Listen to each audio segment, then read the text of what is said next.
Across the UK, online and on DAB. Talk Radio. For those about to talk, we salute you. Talk Radio. Well, will we have an audience? Surely everybody's watching one man and another man argue about who's not going to be the next Prime Minister. Is that finished now? Or is there more of that rubbish? 0844 499 1000. I'm Iain Lee. This is Talk Radio. Late night, Iain Lee on Talk Radio. We have ways of making you talk.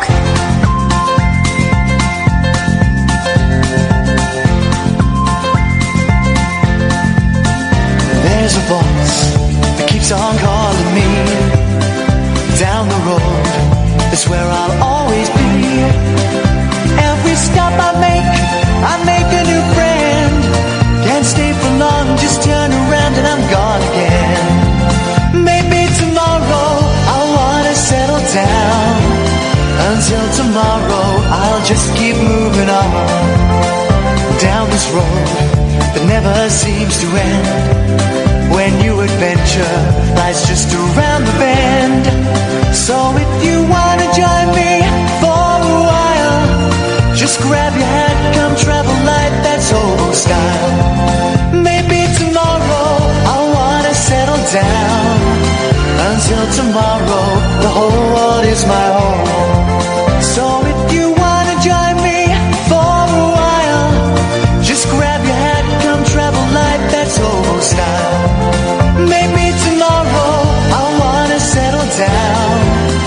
Until tomorrow I'll just keep moving on.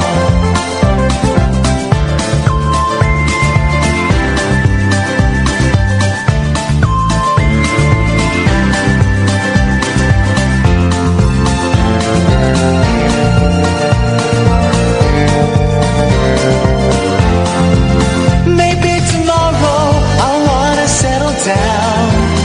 Until tomorrow I'll just keep moving on.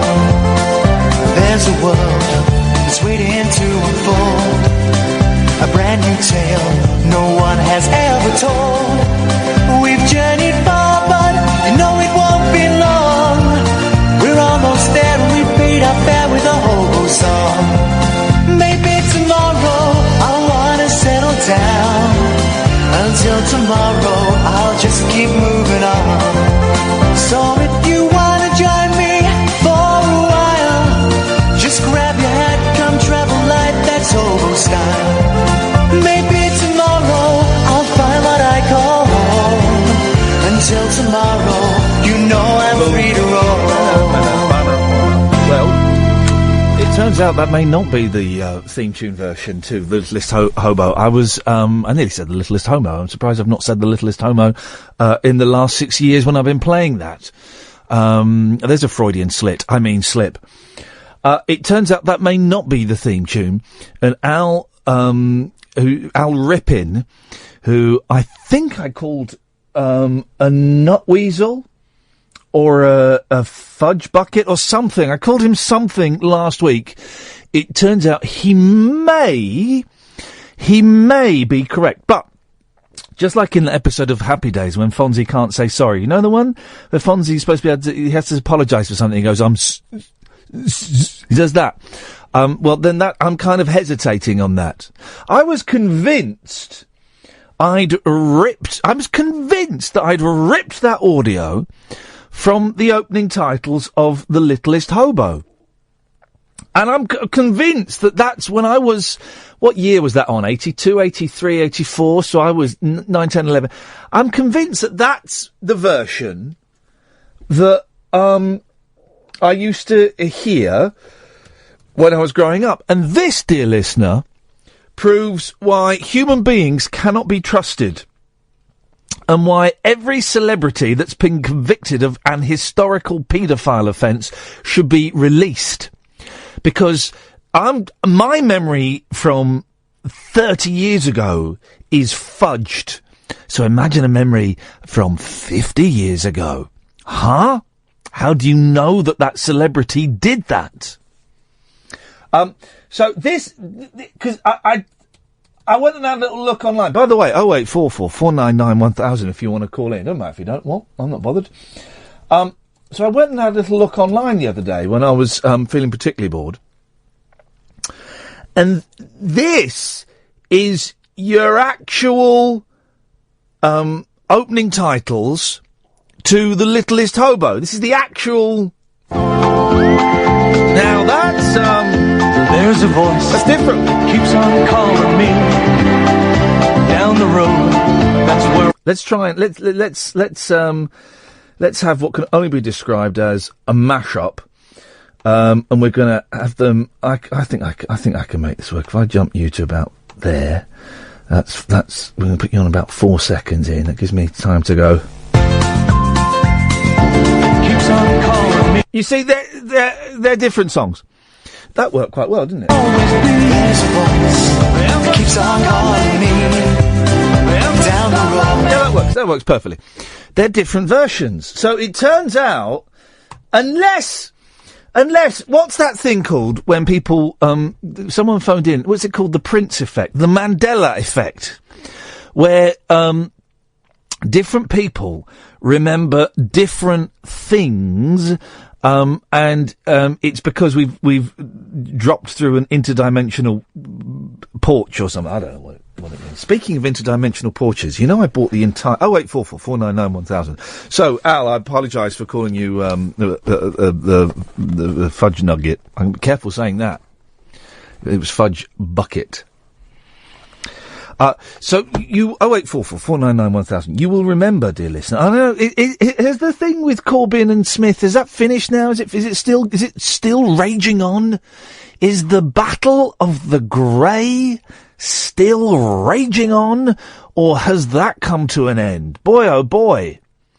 I bet Sky drew the short straw for that one. They were broadcasting it on London's Biggest Conversation. No, what is that what it stands for now? Anyway, they were broadcasting it on there. Imagine, listen, I mean, it was on in the background here at Talk Towers, and we could see it. It was dull. It should have been more like the Krypton Factor. And they should have been, they said, right, well, we're going to take a break from the studio proceedings. Earlier on in the week, Jeremy and Owen went to the SAS training course in the Brecon Beacons, and let's have a look and see what happened. And then they do that, and then they come back and do some more boring questions, and then they have to try and do a puzzle, but it's harder for them because it's back to front. It looks easier to us because we're looking from the front and we can see what they're supposed to do, but it's harder from them because it's back to front.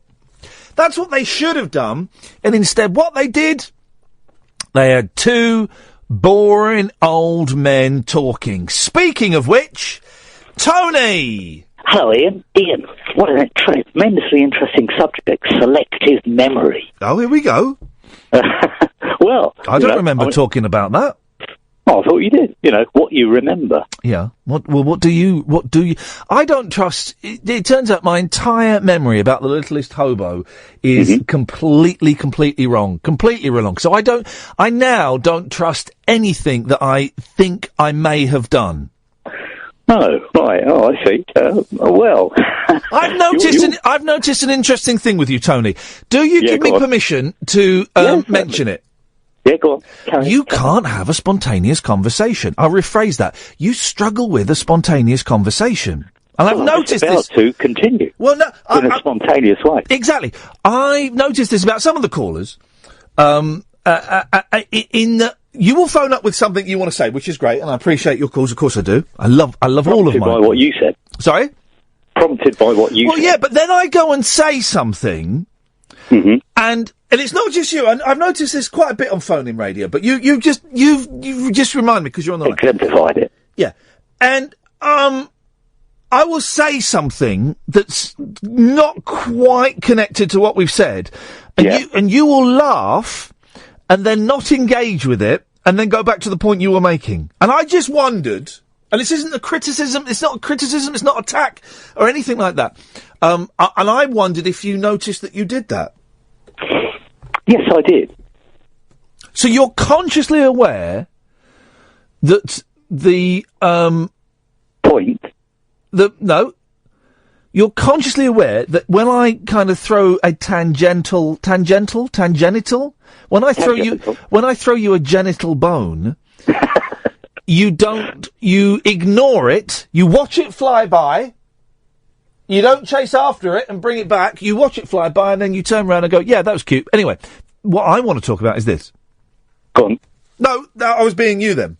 Oh, right, yeah. Well, no, I want to talk about what you were talking about. You did it just then. That was perfect. That was perfect. What a good example of exactly what you were talking about. Yes. What was I talking about? Selective memory, which is what it came across. No, to me. what was I talking about just then? Oh, just then. Oh, well, you were talking about my inability to follow a tangential point that you had made. Well done. Excellent. 10 out of 10. I'm not saying necessarily inability. I mean, maybe you are. And it's not you. I've noticed this when I used to do a show in the West Midlands. Hardly any of the callers from Birmingham could do it. I would go off. I would throw them a genital bone, and they would just like sit there going, "Huh? What?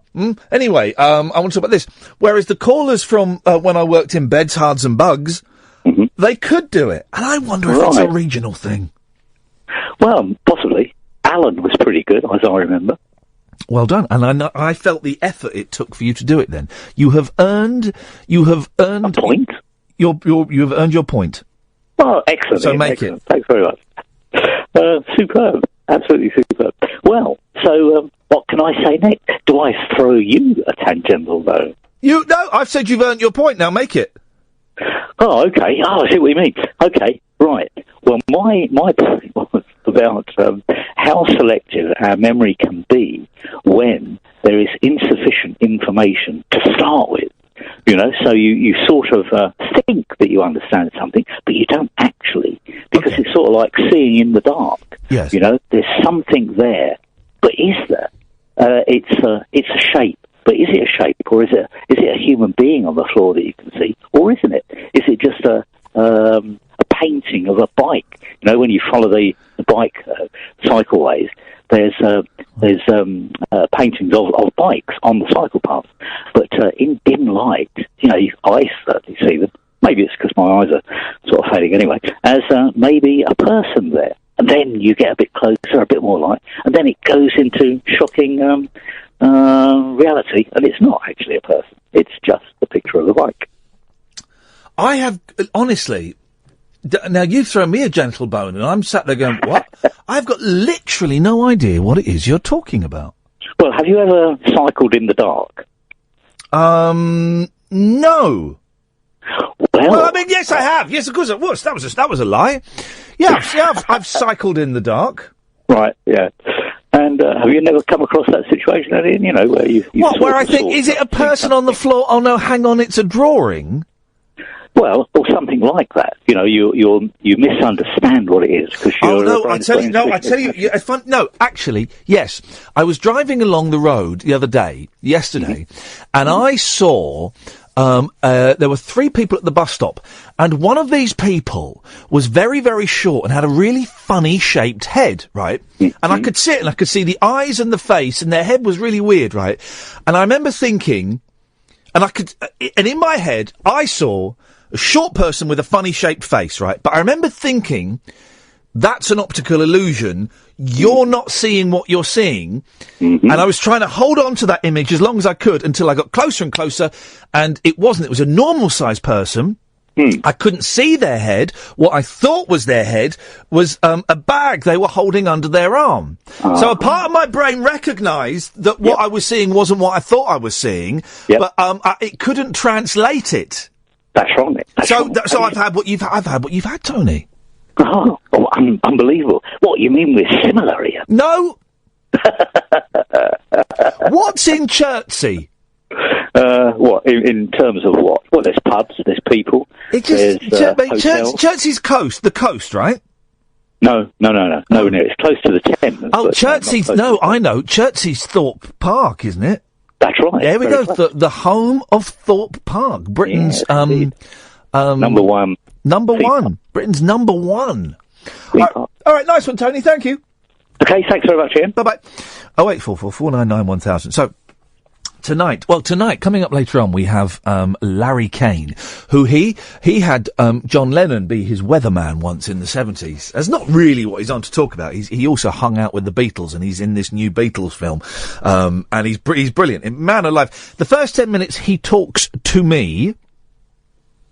Then we get into some proper conversation. First 10 minutes he comes on and he does his story, and it's a great story, and I just kind of sat back and let him do it. But then we have a proper, and he's brilliant, absolutely brilliant. So he's coming on later on. But tonight, it smells good.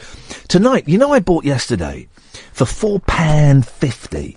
I bought the entire run of the Unexplained magazine by Orbis. The entire run in their binders. Now, the problem about them being in the binders means, and this is a little bit disappointing, that to put them in the binders, you had to take the front covers off. So none of them got the front covers on. So that's disappointing. But that don't matter. That's a small thing. So, two things come into play here. Firstly, I have in the boot of my car the entire run of The Unexplained. That's a lie. I have the entire run apart from one issue, and I've pulled out The Unexplained Volume 7 of 13. I should have brought 13, shouldn't I? Unlucky for some. But I brought it out, and I thought later on you can phone up and we'll pick a page at random, and we will. I'm what a surprise! It's just fallen on some drawings of some aliens, and we can have a little look through it and see what is unexplained. I had a flick through it. Bizarrely, the binders smell of boot polish, which is not an unpleasant smell. I had a flick through earlier on, and instead of it being called The Unexplained, it should just be called The Bullshiners. Because I remember it being more amazing than the stuff that's in it.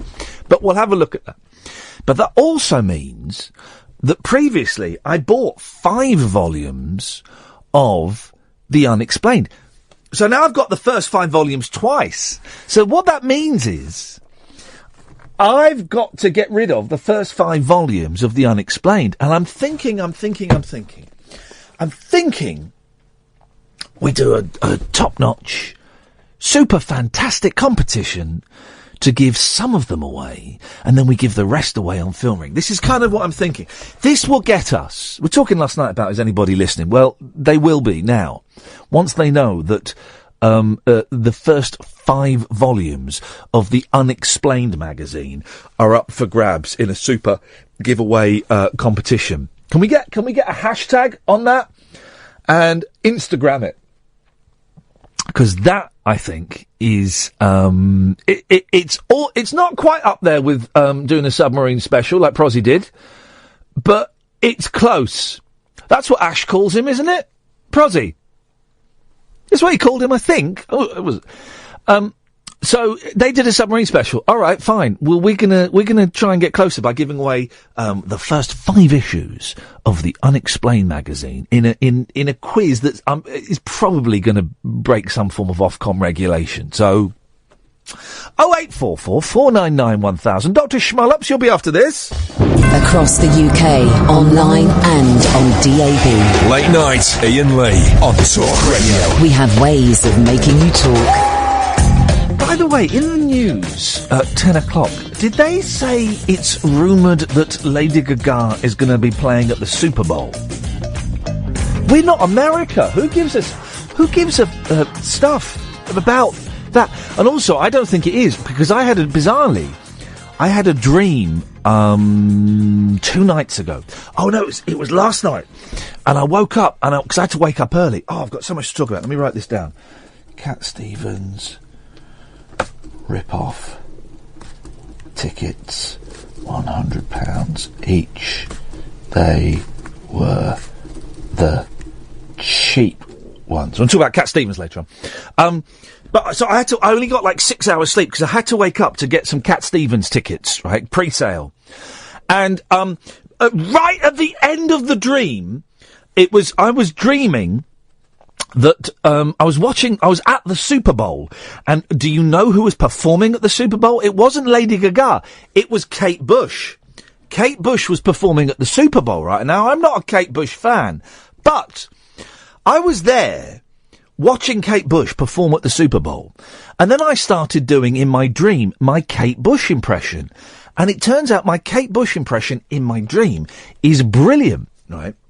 And then, and this is great, and I want to make this happen. If someone wants to put this act together and do it at the Christmas performance ring, man alive, you can have an hour to do this, because I would pay top dollar to see this. And then 2 of my friends went, and one of them was a black man, which makes it visually impressive. 2 of my friends went, oh, I can do a Kate Bush as well. And we all did our Kate Bushes, and they were all brilliant, right?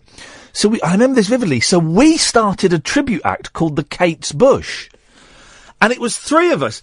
And everyone would come and see it, thinking it was a Mickey take. And we had fun, you know, there was humour involved. But actually, the impressions of Kate Bush were so spot on, even though it was 3 blokes. Say what, the gentleman in the middle. No, we didn't have the black fella in the middle. We had him at the side. We didn't care. The obvious thing would be to have him in the middle. We had him at the side. It was great. It looked amazing. And we were all in babushka outfits. We were all doing that. But we were singing, and this is how I knew it was a dream. We were in babushka outfits, but we were singing Wuthering Heights. That's just an inaccuracy. And the act was called the Kate's Bush. And, because there were 3 Kates. So if anybody wants to do that and run with that, I would totally pay money to go and see the Kate's Bush. And I don't even mean that in a vulgar way. It wasn't in my dream. The Kate's Bush wasn't a vulgar, pun. It was just, we are 3 Kates. We are the Kate's Bush. Makes sense, doesn't it, Dr. Schmullops? Hello? Let me put this there, you see. What? Sorry, I was just putting away the ironing table. What? Ah. What is going on? I was putting the ironing board away. Why? Just finished ironing while you were... Now, the ironing board, right, and I'm glad you mentioned that, because the ironing board hasn't really changed its design in... 100 years? I mean, there are variations on it. You can get a cupboard that's a fold-down ironing board, but basically, it's that weird kind of shape with that weird handle that you've got to pull, and then you've got to kind of kick it, and it doesn't quite, and you've got to grab. Now, surely, Dyson has reinvented the Hoover like a million times. We get it. There's no bag, then there's a ball, and then there's Dyson, or any other genius, Alan Sugar or someone, needs to reinvent the ironing board, don't they?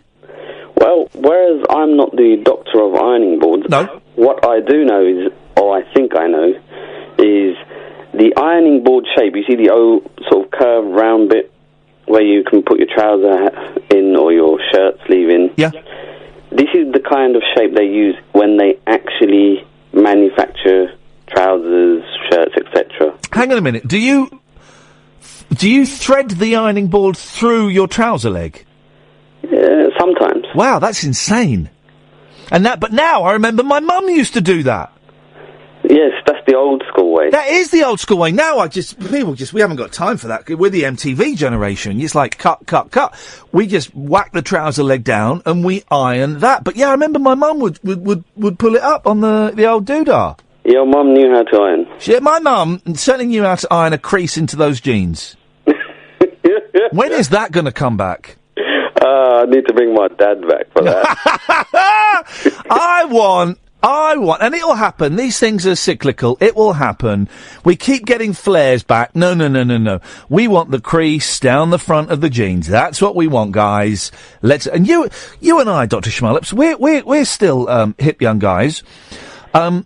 We can make this happen. We can bring this back into fashion, can't we? And my wife will beat it out of me. Wowzers. Gosh. I wasn't talking about that.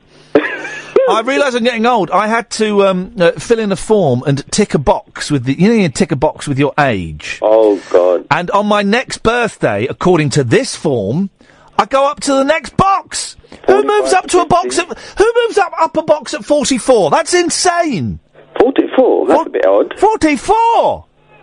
No. I would imagine it'd be 45 to 49.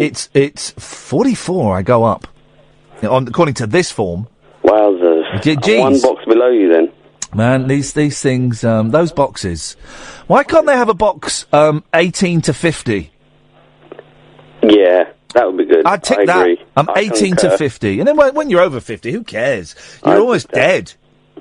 No, do you think I sidestep your curveballs? No, you embraced my genital bone.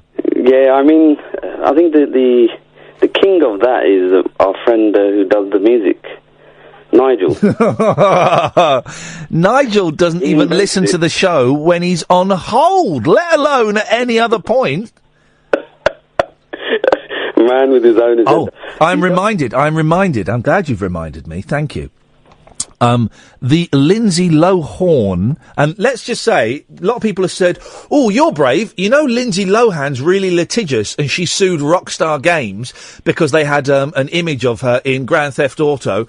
And I'm replying, so what? The song is called Lindsay Lohan. That's not even, and that's got a hyphen in it. It's spelt differently, and anybody that's putting up images of Lindsay Lohan, they're the ones that are going to get sued, not me. So, they are now available for pre-order on iTunes. This is nuts. I'm looking at it. If you go into iTunes, let me go in. So you go into iTunes, you type in Iain Lee. Let me just do this and see what comes up. Boom. Albums, the Lindsay Lohan sessions. You click on that. Featuring Nigel from Maidstone on Lindsay Lohan. Track 2, Miley Styley.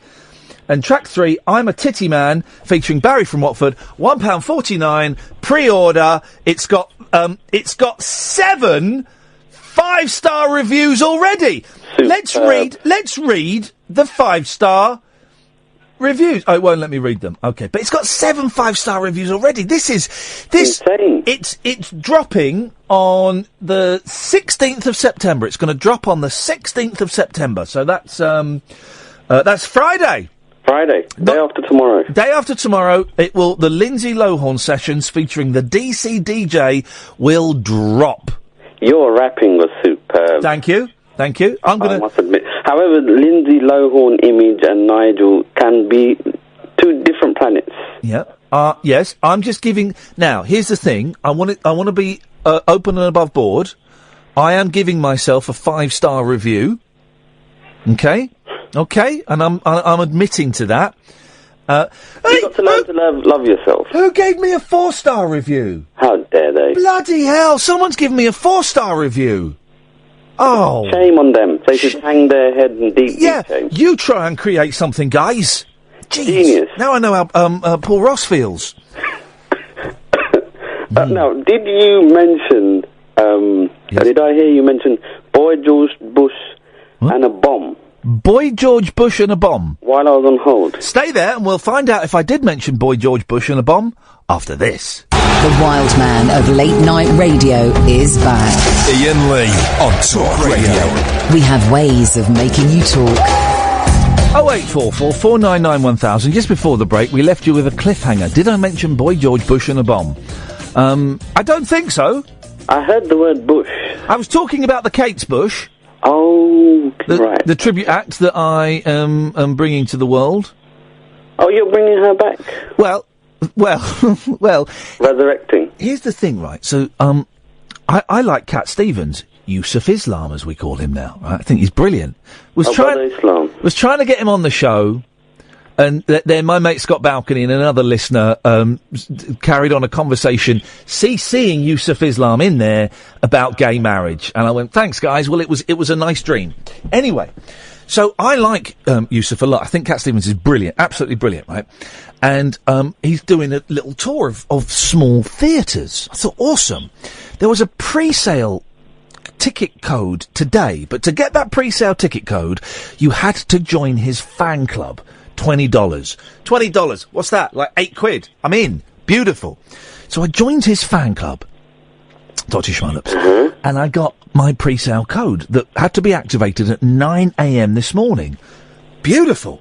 So I activated my code, my pre-sale code, right, at 9 o'clock, right?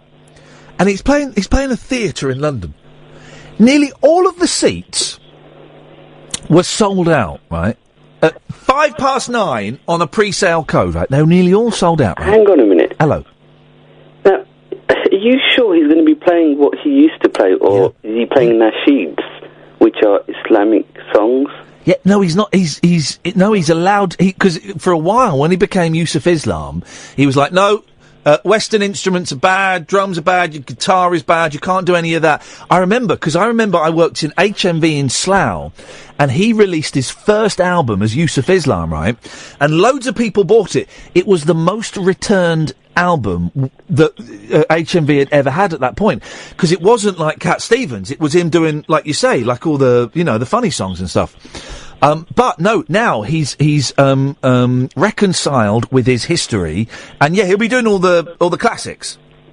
Oh. It's not time to take it round.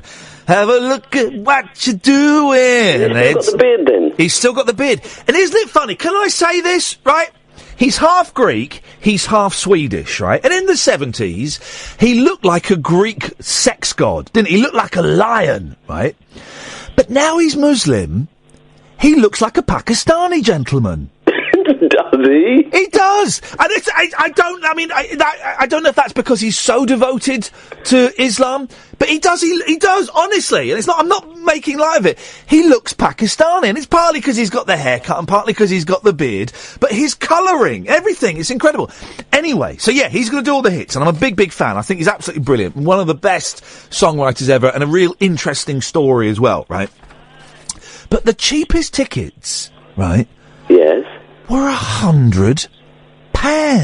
My goodness me. £100. The most expensive were 138, and it's a small theatre. It's the Shaftesbury Theatre, which I'm guessing holds 1,000 people, right? So he's going to make about £100,000 from a small theatre. So I booked 2 tickets, right? And as I'm filling in my credit card details, I'm thinking, is it worth it? Do I really want to spend £200? Now, I'd spent more on that to see him before, because I bought some tickets off a hooky website ages ago when he was doing his first ever gig, right? His first ever gig since retirement in, I think, like 1979. But this, I'm typing it in going, do I really? And then I hit send. So I've bought 2 tickets for £200. I look forward to it, but all through the night I'll be going, flipping it, mate. This was £200. Yeah. £200. But rich. That is a lot of money. Radio presenter like you who earned bucket loads. Yeah. I'm sure it's... No, hang on a second. I'm not on anything like that at all. I'm being told I'm also... you don't earn anything like Alan Brazil? No. God, those guys. I mean, TalkSport's got, like, proper funding in it. Anyway, yeah. Dr. Schmallop, so what did you call in for? You were talking about getting listenership. I don't know the Raja figures. The Raja? Okay, all right, mate. The Maharaja figures. The Maharaja figures are, let's be honest, disappointing.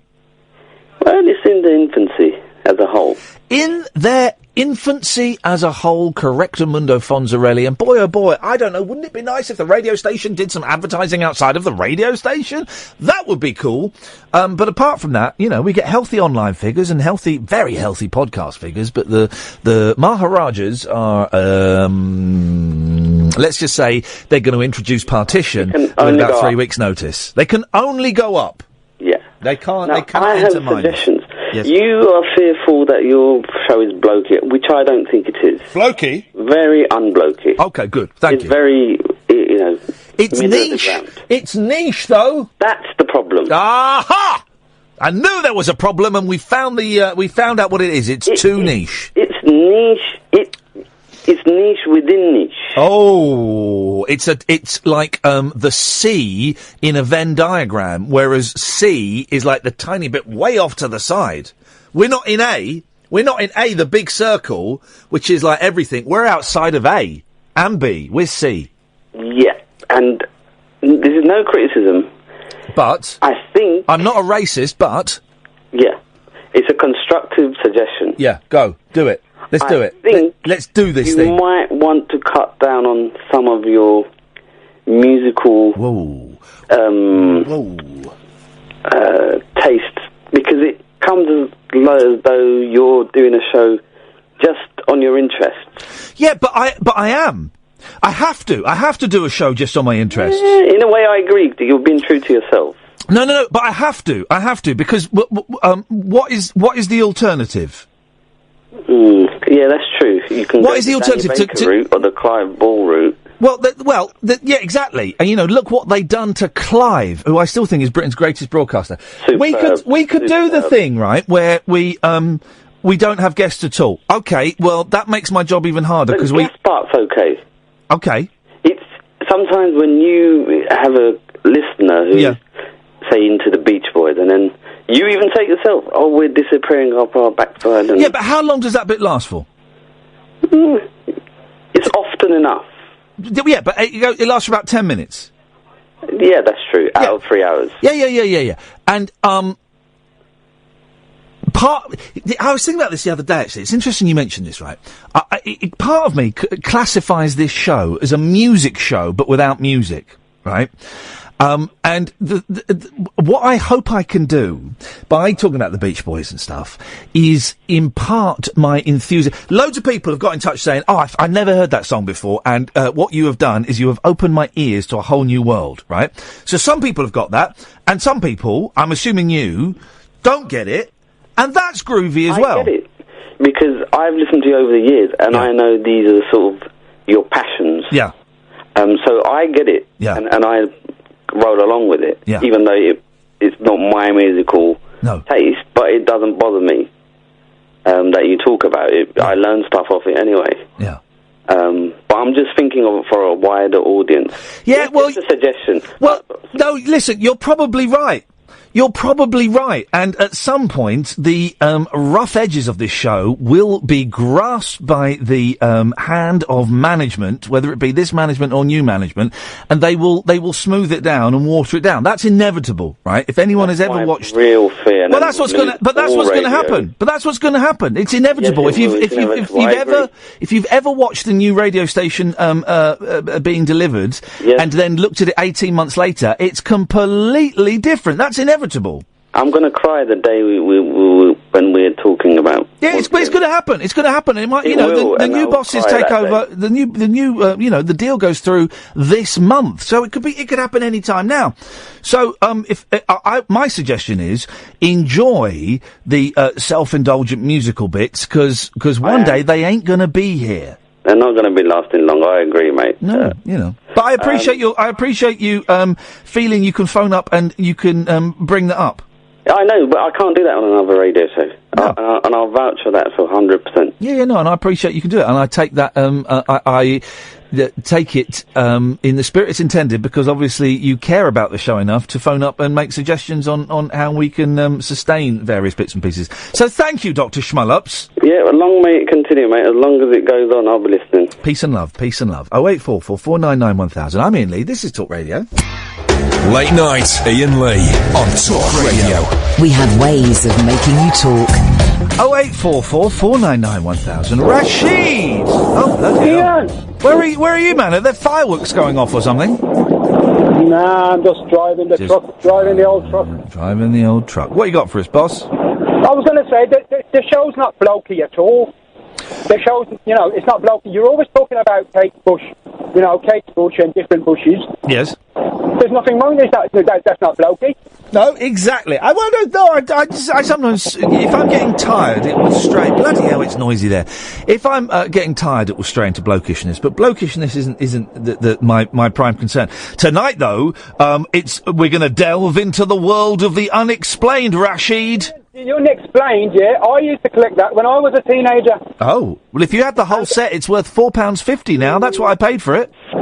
No, because we lived in the ghetto, I can only afford I only had about 3.5 copies. It's very rare that you see, and there's quite a few on eBay, it's very rare that you see an entire collection of a magazine, because quite often it'll be, collect all of the issues to build, I don't know, the Millennium Falcon or, a battle scene from 1066. But it's 150 issues or something, and the first issue's $1.99, and then it goes up to $4.99 a week. Back then it was, about 50p, something like that? I don't know, it don't say, because the covers have been taken off, you see, so... You know what? I'm more scared of it now than I was as a teenager. I was more intrigued then, but now I'm a bit frightened. Well, as I'm flicking through the pages, and we will flick through the pages later on. There's not really a lot that's actually that spooky. To be honest, it looks like bullshine. The one that spooked me out was the self-combusting bodies. Everybody is upset. I think I just saw the word cock, and then I flicked the page again. Let me try and find that again. Everybody is obsessed with the spontaneous combustion. That's not in the issues that I have in front of me today, so don't worry. Okay, yeah, all right. Because I'm in the countryside on my own. I'm a bit, Well, I don't think you're going to spontaneously combusting your truck. I don't think there are any examples of that. Oh, there we go, cock. Even after leaving prison, Parsons protested his innocence. He had gained nothing from the Cock Lane affair. Oh, there we go. Isn't it funny that word is the word that sprang out as I flicked through the pages? What word was that, Ian? Sorry. It was the word cock, Rashid. Cock-a-doodle. Thank you very much indeed. What a terrible, terrible line. 0844 499 1000 is the telephone number if you want to give us a call. So £100 to see per ticket, and those were the cheap seats.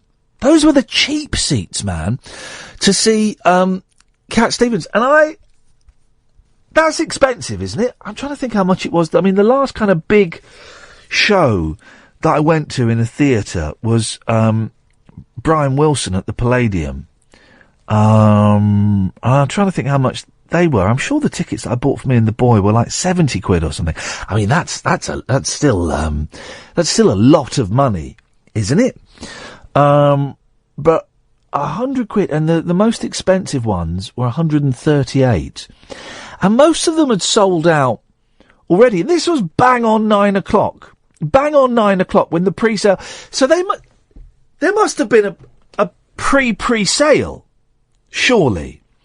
A pre-sale ticket thing. And I know that hooky websites, and there's a hooky website I use to get tickets. If there's a show I really want to see, and I really want to sit in like the, in the front row, there's a hooky website I go to, and I say hooky. They do this thing where they buy tickets, or they pay people. They buy tickets off people at a premium, and I don't really, I don't really have any qualms about going there, because they've always given me they're the ones that got me fourth row tickets to see Prince when I was so close that when I was singing Little Red Corvette, it put him off. Prince was singing Little Red Corvette, and I only know about 3 Prince songs. So I started singing along, and I've got quite I've got a very powerful voice, very powerful. It's a gift and it's a curse.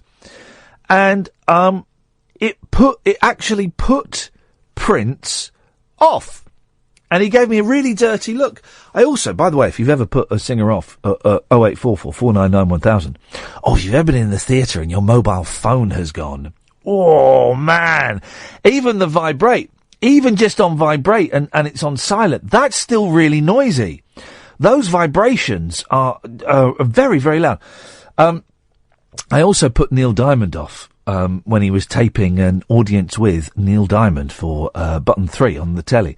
I put him off. He was singing... it must have been Sweet Caroline. It must have been. And it was a sing-along, man. Don't do a sing-along if when people start singing along, you're going to get all arsey about it and then stare into the audience and make them feel bad. Diamond, is my advice to you. If you're going to do, songs and you don't want people singing along, well, don't do sing-alongs. Do some of your more awkward material from the late 70s, the early 80s. I would probably still have sung along to that.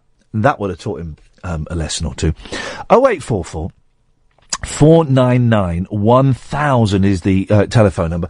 I should say as well, we're selling tickets for the performance ring in Christmas. October the 30th is sold out. We might be releasing maybe another 10 tickets or thereabouts a little bit later on. We might be doing that for the October the 30th. But don't hold your breath, guys. Don't hold your breath. But the Christmas special I say Christmas special, it's happening in December. It may not necessarily have any Christmas theme. That's down to you. But the Christmas special on December the 11th, that's almost sold out. Over 50% of the tickets have sold out for that. So if you want them, you gotta get them fast. I don't know what the link is, so I can't tell you. But we're still looking for acts for that. So if you want to come and perform in a top London venue, in what is going to be a very supportive audience, be nice and supportive, then send me an email, Iain@iainlee.com, IAIN at iainlee.com. What requirements are there? As we do more and more of these, I think it's going to become a semi-regular thing, maybe every other month, I don't quite know, until the acts dry up. And the acts can never dry up because there are so many of you that can, I don't know, do stuff. And it can be anything. It can be literally anything. I really want someone to come and do some cookery in front of people. That, I think, would be awesome. If you want to just stand on the stage for 10 minutes and say nothing, I would dig that. You know, it can be anything. You want to come and do, like, handstands and stuff. Wicked. The act has got to be between 8 and 12 minutes, really. Maybe a bit longer if... We can discuss and negotiate over email, right? But, we've got a guy coming on the, October the 30th who just wants to try magic. He said, I really fancy trying magic. Can I come and have a go? Beautiful. He's in. He's booked. I want to try magic. Okay, fine. So there's someone coming to try magic. And it might be awful, but fair play to him. He wants to try magic and he wants to come and do it in front of, 100 people, in the back of a pub in London. So, it can be anything, really. I kind of like the idea. Bob Mills, who does the show on a Sunday. It's a cracking show. I've not listened to it for a while, actually. I need to, because I think he's brilliant. Do you remember he used to do one of the funniest TV shows I've ever seen in my life called In Bed With Me Dinner? Do you ever see that? It was brilliant, right? And basically what it was Bob Mills pretending he was at home. There was a studio audience there. And he would watch... Is it all on YouTube? Because if it's on YouTube, that's tomorrow sorted. And he would basically watch TV programmes and then pause them and then go, right, look out for this next bit, because there's a geezer with a stick and he starts running after it. And he would just then play bits of TV programmes and then do commentary over them. If someone wants to do something like that, you can do anything you want, basically, is what I'm saying. You can do anything you want, but it's got to be, you can't just come on and do a song and go, because the venue is limited size and we can't just have someone, if everyone came on and just did 3 minutes, we'd have about 30 performers. So it's got to be, you've got to commit to something, and it doesn't matter if you're rubbish, but I would suggest, I would hope that you would feel, that you had to put some effort into it and not just rock up and go, right, I'm just gonna sing a song, acapulco, which I think means naked. It's Latin for naked. I would hope that there would be some thought and some effort into it. So if you want to do it on Sunday, December the 11th, it's in London, and it will be a warm, friendly. It'll be very warm, judging by it was where we did film ring. It's bloody hot in there. It'll be a supportive audience who are there because they want you to succeed. Then Iain@iainlee.com. You can also do it on Skype. We've got a couple of people, although one of them might be rocking up now instead of doing it on Skype. But we've got definitely one person that's going to be doing their performance on Skype.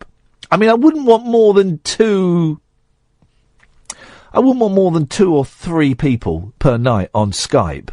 But, if you're in Scotland or something, and you've got a brilliant act that you want to have a pop at, we can take a couple of people on Skype. I think that will work. There's a big screen there. There's a PA system, so we can do all of that. Oh, and here's who might be performing on the Christmas special.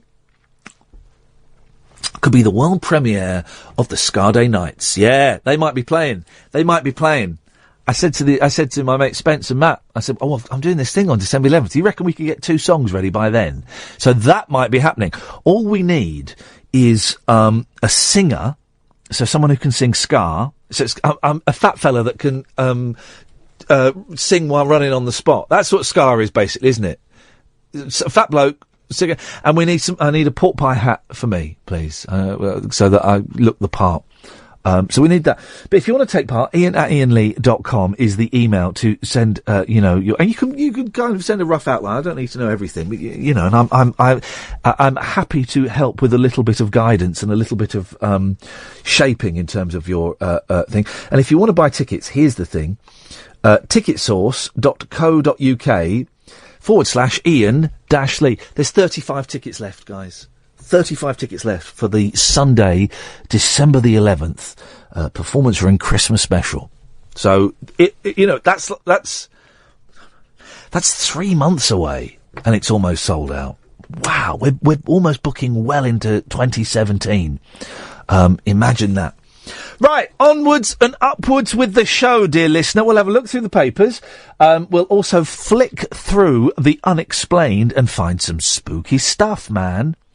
Although, as I flick through it, it seems a lot of the stories involve instead of photographs, sketches. Lots of sketches. For example, here's one. 2 silver-suited figures emerged from a shiny round object at the Devil's Garden in Cheshire and took measurements of a cow. They were seen by 4 youths, one of whom was left with a painful reminder of the close encounter. But it's a drawing. So... Yeah. 0844 499 1000. Across the UK, online and on DAB. We are Talk. Talk Radio. Give it some lip. Talk Radio. Chris, you'll be next after the news. It could be you after him, dear listener. 0844 499 1000. It's the late night phone-in radio show where we don't really talk about anything, but yet we do talk about everything. It's 11 o'clock. Here's the news. Late night, Iain Lee on Talk Radio. We have ways of making you talk.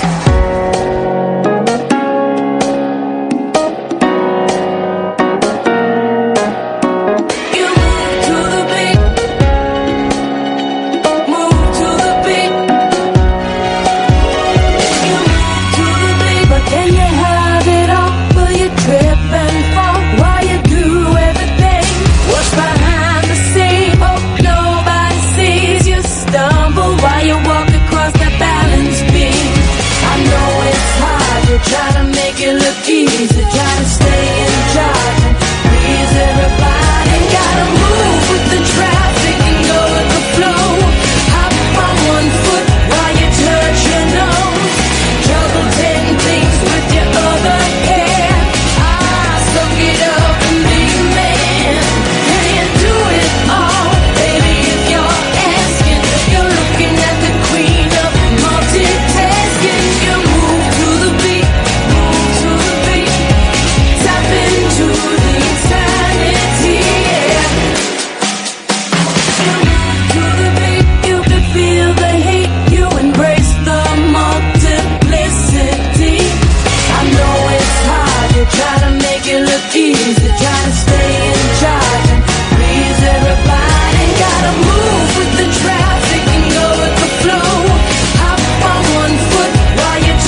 Larry Kane, who is coming on the show later on, he's friends with the Beatles. He's now following me on Twitter, and I'm following him. This is Iain Lee on Talk Radio, by the way. Tris and Jonathan, you'll be next. 0844 499 1000 is the telephone number if you want to give us a call. If you're looking for clues as to what to call in about, I ain't got none.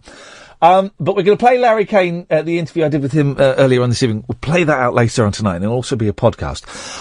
I've loosened my strict grip on whom I follow on Twitter now, and I think I'm following more people than I've ever followed. Let me see how many people I'm following on Twitter now.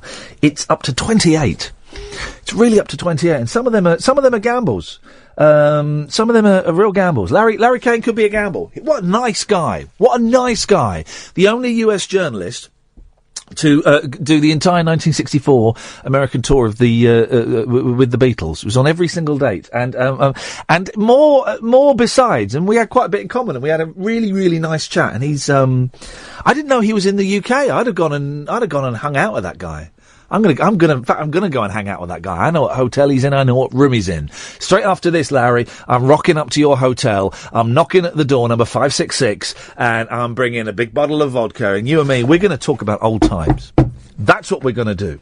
0844 499 1000 is the telephone number. So I have loosened my grip on followers, on following people on Twitter. But I don't really want to go above 30. If I start going above 30, 35 maximum, I get very angsty about it. Hey, every single newspaper today has got... This is how messed up this country is, right? Every single newspaper today has got two... You can bet your bottom £5 note. They've got two stories. One is... more about the Great British Bake Off. Hashtag GBBO. That was on TV tonight. Awkward! Great British Bake Off's on BBC One tonight. Awkward! So all of the newspapers have got that, and I think it's still on the front page. Yeah, it's on the front page. It was on the front page yesterday. Front page of the Star, the Express, the Daily Mirror, and the Sun. It's on the front page. Oh, I haven't got the Mail. Could you get me the Mail, please, Catherine? Because there's a lot of stories in the Mail.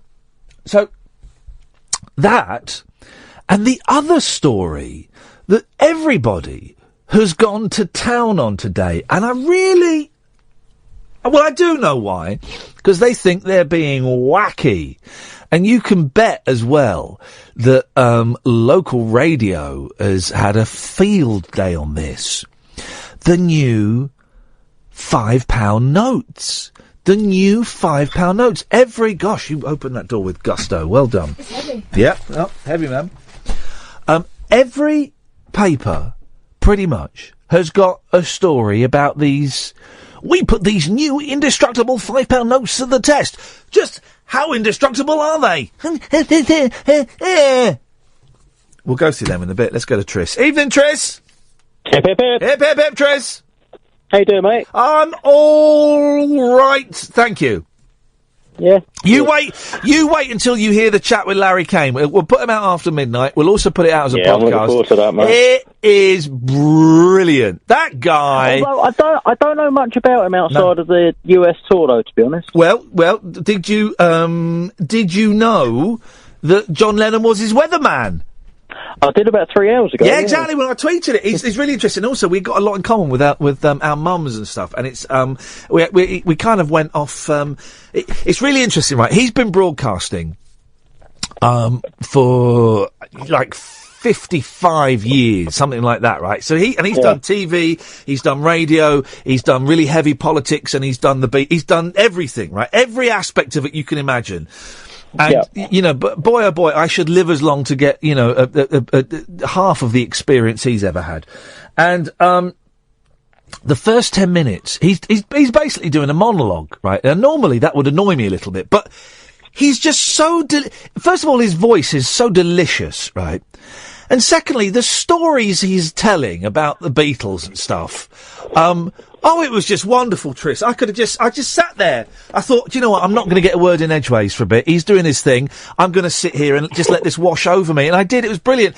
And then, I like to think that he enjoyed my interview because I'd done a little bit of research on this guy and I'd found out that we've got one or two things in common, and we kind of went off and talked about other stuff. We talked about life. Well, I suppose his job is more sitting in your chair, isn't it? Yeah. So he probably likes telling his story for a change, doesn't he? I think so. I really think so. And, I think it's an interesting thing. It's not all about the Beatles. Everyone's going, oh, bloody Beatles. Oh, bloody Beatles. They're bloody Beatles. It's not all about the bloody Beatles. It's, there's other bits and pieces as well. What an interesting bloke. What a nice bloke. Anyway, we're now... I'm looking forward to that. We're friends on Twitter. Me and Larry were like this. Well, I hope it goes well for you. I really do. Well, we'll see. And also, and we might play this out this week or next week. I don't know. We might play this out on Friday, and we'll do Hunter Davis next week. But we interviewed Weird Al Yankovic today, who is go and watch. Right, I tweeted it earlier on. I think he's brilliant. I think he's actually a genius. Right, actually a genius, as close as you can get, because his songs are so clever. Go and watch his version of Happy by Pharrell Williams called Tacky. Oh, I've seen that. I've seen that. Yeah. Mate, and watch it, right? Watch the marvel at the video. Yeah. Listen to the lyrics, because they're so clever. But also listen to the really excellent production on it. I mean, it's not a cheap... It would be so easy to do... there was a trend in the 90s, when I was on local radio... Moyles took it from local radio. Do you remember Moyles would do this thing on the Radio 1 Breakfast Show where they do rip-offs of hit songs and he'd do like funny lyrics and stuff, right? Do you know, I always actively avoided Moyles. Yeah. Anyone that has to have a sidekick called Comedy Dave. Yeah. If you have to tell people that they're funny in the first place, it's not really... I think it was an ironic title, but he did this thing that they would do at local radio stations, and I always found it a bit naff and embarrassing. What they would do, they would either get a karaoke backing track of a current hit, or they would mix the vocals off. The vocals would be on one channel, and they'd mix the vocals down, and they'd put new... And it was always really lame, half-assed jokes, right? And you got the gag after 20 seconds. And those are easy to do, right? But to create a track from scratch... parody's difficult, man. Isn't it? Look at the Ruttles. Yeah, totally. To carry up, but also the Ruttles, they did 2 albums. The first album was brilliant. The second album, a little bit ropey, right? Archaeology was that? Yeah, a little bit ropey. I mean, Weird Al has been going since the early 80s, the mid-80s. He's sold something like 30 million records, and he's done album after album after album. And they're brilliant. They're flipping brilliant, what he does. The production values, Tris. It's all about the production values. Anyway. I mean, I don't know him terribly. Hey, listen, I'm further down my Beach Boys discovery. We're not allowed to talk about the Beach Boys. Did you not hear? Oh, yeah. No, Did you not hear hear? that, actually. Oh, well, never mind. Oh, well. Yeah, I've hit a real dead end, I tell you. I've got their self-titled album from '85. What do you think of that? No! Steady on, right? The Beach Boys in the 80s, it's a very, very mixed bag, right? But, we're going to do exactly what Dr. Schmollop said we shouldn't do, right? I have a soft spot. I have a soft spot for that album. That album was produced by Steve Levine. Yeah, that's right. Yeah. Who was Boy George's producer of Culture Club, right? Well, Boy George wrote a track on it. Boy George, I think even he would admit was at his most coked up phase, gave them a song that wasn't even a decent Culture Club B-side. They gave them a terrible song, right? But and the album's very synthy. It's very 80s. It's very it's all drum tracks. Yeah. Ringo plays on one of the songs. Yeah, he does. But I've got a soft spot. And hang on a minute. I've just seen who's on the line. Honey. Hello. Honey is a bigger Beach Boys fan than me. Well, how old are you? What, you 23 or something, honey? I'm 19. 19 years old, wow, and I'm sorry I put you in touch with Mike Love from the Beach Boys, and he referenced the song Wild Honey. Do you know what that song's about, honey? Yes. Yeah, exactly. He's 75. He was talking to a 19-year-old about a song that's about... Anyway. What do you think? Get told off now, honey. Yeah, what do you think, honey, of the mid-80s Beach Boys album, The Beach Boys? I haven't listened to it yet. What the heck? She's a fraud! I'm not even a fan. Hang on a second. Right, hang on a second. This was the hit from it, and it was a minor hit. Here we go. Listen to this. Now, I know what we're thinking. Awful, but just give me a verse and a chorus of this. When Mike Love comes in with the bow, bow, bow, just again he comes in on that, right? So it's bow, bow, bow, right? I guess, I don't know. It's synth and it's horrible, but listen. Here we go. Bow, bow, bow. You're waiting for that. Here we go. Bow, bow, bow.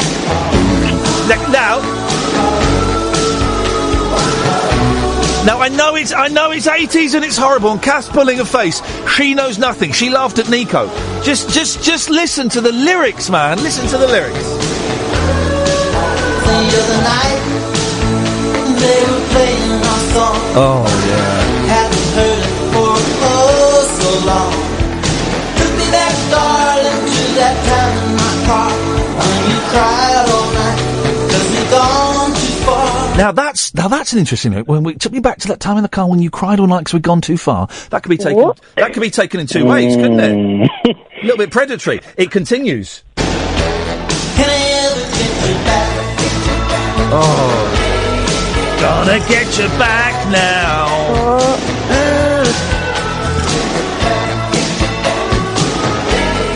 But then listen to. Hang on, we go.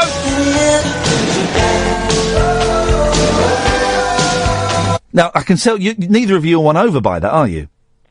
No, that's the opener to the album, isn't it? Yeah, all right. Well, listen to the fade out. Listen to the fade out. The stunning fade out. Here we go. Don't worry. I leave her,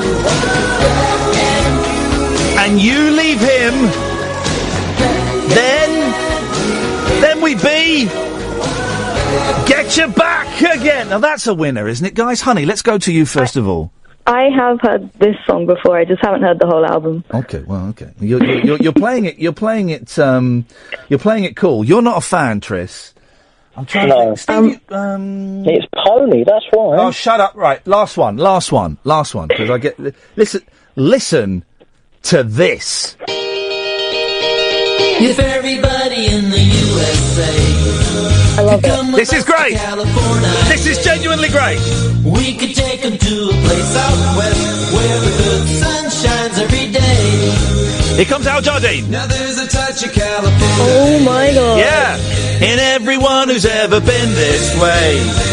And when your telephone begins to ring. Here we go. You ready? All together now. It's California calling. I'll be there right away. There's a brilliant... Just stay with it, because there's a brilliant line coming up in a minute. Not this one.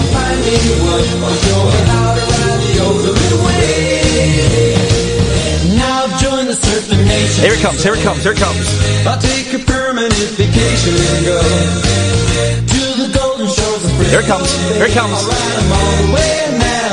Here it comes. And I'll take your boogie board with me. Take your boogie board with me. 'Cause when we're surfing, it's so great to be free. Hang on. And when you're on a California beach, you might even... Oh no, it comes up in a minute. They're trying to sound 80s. That's why I'm talking about boogie boards. But it's got the best Beach Boys lyric in any song. Forget Pet Sounds. Stay with me on this. Forget Pet Sounds. Hang on. Hang on. It does actually go on quite a bit. I hadn't realised.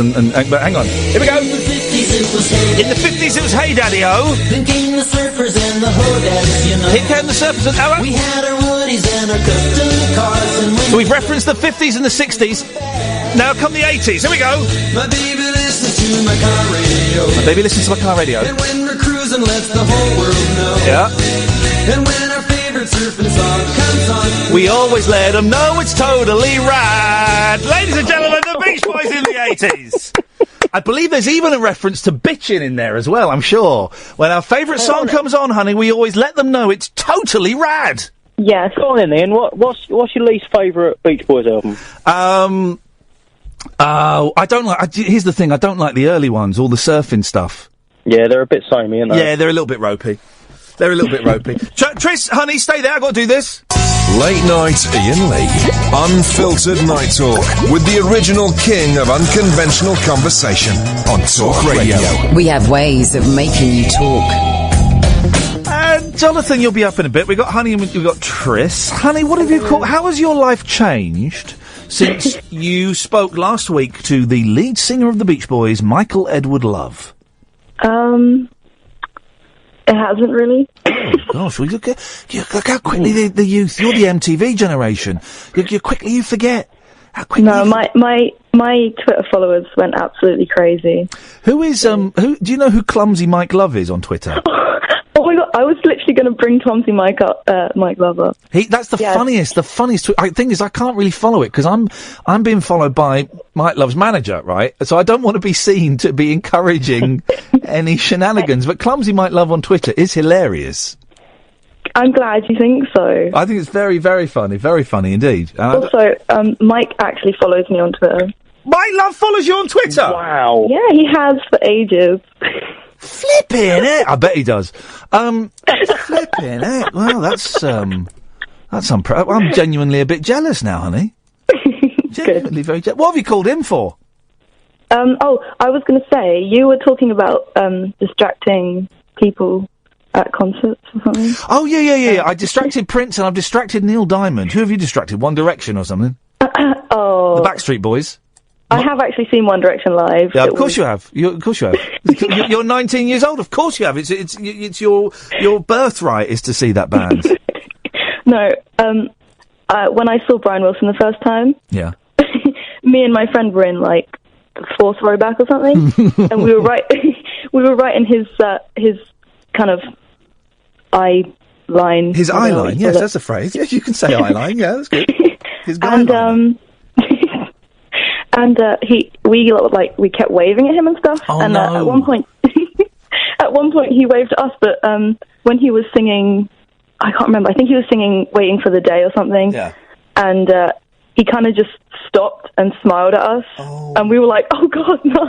You could have literally, Robot Brian could have crashed then, and steam would have come out of his head, and the whole concert could have been derailed. Let's be honest. If anyone's as my 6-year-old boy said when I took him to see Pet Sounds, Daddy, why does Brian Wilson have a piano in front of him that he never plays? And there's not... Well, all I could say to a 6-year-old was, well, Brian's led a very tough life, and it just makes him feel safe to have a piano in front of him. But you can't... They should make it the rule at Brian Wilson concerts that you're not allowed to wave or distract him or anything, because it's always a tense hour and a half as to whether he's going to make it to the end. It is. My favourite thing is that when he just randomly gets up, and you're like, "Where's he going?" He does. He just gets up, and sometimes he just walks off, and then someone you can see the guy with the remote control going, "Hang on a minute, hang on, that's it, right?" And sends him back. You do that. I've met Brian Wilson and interviewed him twice. Oh my! He's the most, and he phoned me at home once, but that's a different story. But he's the most honest interview ever because he doesn't, because he's damaged goods. He doesn't follow the interview's rules. I remember the first time I interviewed him, and he'd just done a tour with Al Jardine. It had been the first tour he'd done with Al for years. And I went, "Oh, that must have been nice, Brian. I must try and dig this out. I've got it somewhere.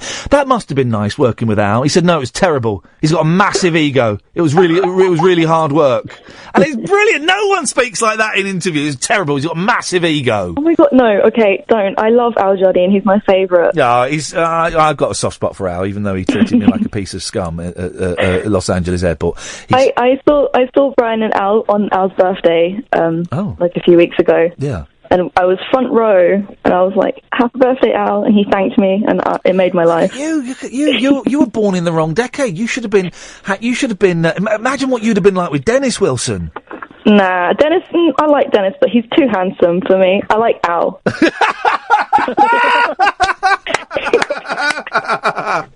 Oh, that's made me laugh.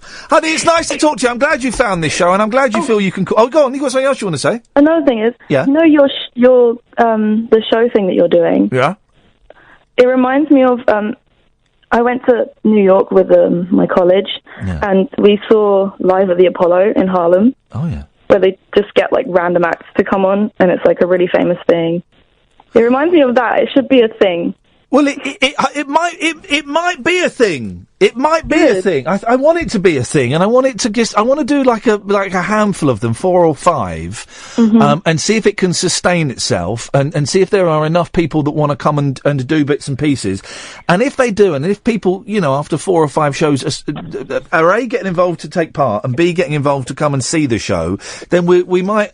I think maybe at some point next year we might hire like a theatre or something and do like a bit like a best of, and we get kind of the best acts. In fact, that's exactly what we're going to do. Maybe next summer we will hire a nice theatre, maybe 500-600 seater, and we'll do a best of. There we go. So I want to buy tickets to it, but I have no money. Oh, I see what you're doing, honey. You ain't getting a freebie.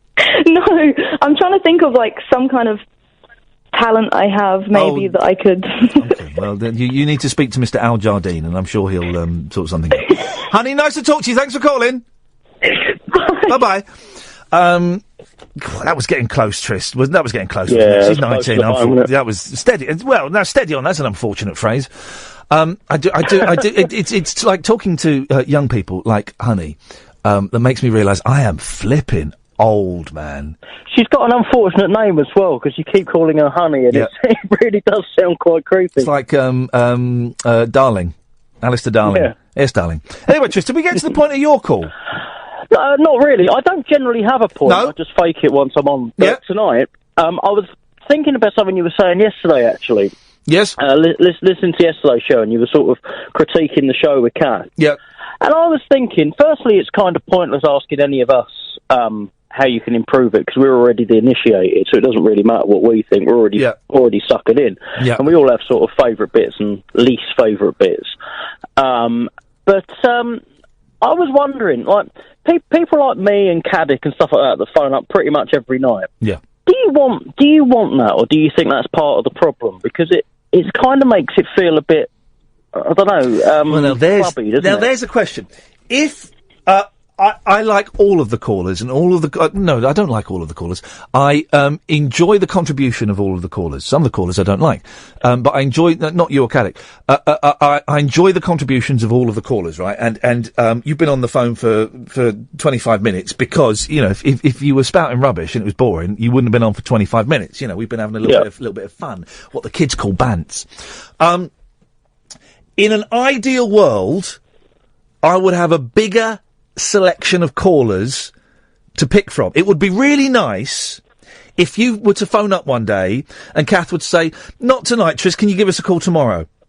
And I'm picking you, I'm saying you because you're on the phone now. It could be the same to anyone. Say, well, you were on yesterday, whoever, so maybe you can give us a call tomorrow. It would be really nice to be in that position, and we're not in that position at the moment because it is a limited. I'm trying to choose my language really carefully because I don't want anyone to take this as a criticism, because it's not. We haven't got as many callers as I would like, and which means that instead of having a full palette of colours, I've got red and I've got yellow and I've got green and I've got blue. And I can still make I can still do a bloody good picture with those colours, but I haven't got the subtle shades that I would like to have. Does that make sense? Yeah, absolutely. It was just sort of. I can't remember exactly what it was you mentioned last night, but I wonder whether that. I do wonder. Part of the issue. Part of the issue is. Well, the thing is, like you say, I've been here 25 minutes. If someone doesn't like the stuff that I go on about, then that's sort of sick to the show. That's not for someone out there. And it's up to me and Kath, who gets on and how long they get on and when they get on, right? But I am having a real crisis of confidence. That's exaggerating it a little bit. I am having a real wonder, Tris, if I'm in the right job. I'm going to say it. And I really, if I'm in the right job, doing... Do you mean as in station or... As in radio. As in radio in general, I'm wondering if I'm in the right job. But then I think, well, what else could I do? Man, I ain't got no skills. I ain't got nothing to offer. So I don't know, Tris. I don't know. But it's all groovy. We've got a racist coming up next. Hang on, is it... Jonathan, is it you? Jonathan? Hello? Yeah, we have. Coming up after the next break, we've got a racist. So that's something to look forward to, isn't it, Tris? Yeah. I love a bit of racism on my on my commute home. I love a bit of racism on my toast. Tris, thank you very much indeed. 0844 499 1000 is the phone number. This is Talk Radio. Late night Iain Lee on Talk Radio. We have ways of making you talk. 0844 499 1000 is the phone number. If you want to give me a call, you're more than welcome to. Jonathan's on the line. Good evening, Jonathan. Good evening. What you got for us, boss? Well, I was discussing Black Lives Matter earlier with a friend of mine. You were discussing what? Your phone cut out then. Black Lives Matter, did you say? Yeah, I was discussing the recent stuff with Black Lives Matter over here in America with a friend of mine who just came out of hospital. Yes. And we got onto the subject of Stephen Lawrence. Oh God, here we go. And that's what I want to ring about tonight. Okay, well let's tread carefully, but yes, go on. Let's see where this goes. Yeah, I think I'm the worst thing, believe it or not, that came out of the Stephen Lawrence murder wasn't the institutional racism, because we already knew that existed. What really disgusted me over the years, and I was discussing this with my friend and he agreed with me, was the way that Stephen Lawrence's death was exploited by his own mother. Well, now hang on a minute. Let's tread really carefully, all right? Because, it's still a very, very touchy subject. It was 23 years ago. Doesn't matter, Jonathan. It can still be a touchy subject, however long ago it was. So's Agincourt. Well, now you're just being stupid, and you know you're being stupid. It's still a very, very touchy subject for very many reasons. Obviously, it's in the news now because there is a new piece of evidence or it turns out that some evidence was But lodged. I'm not aware of that, actually. I'll hold my hands up. Not aware of that. Well, it turns out that a piece of evidence was logged incorrectly that could actually have a significant. We can still talk about it because it's not sub judice or anything, but it could have a significant impact on what may or may not have happened that night.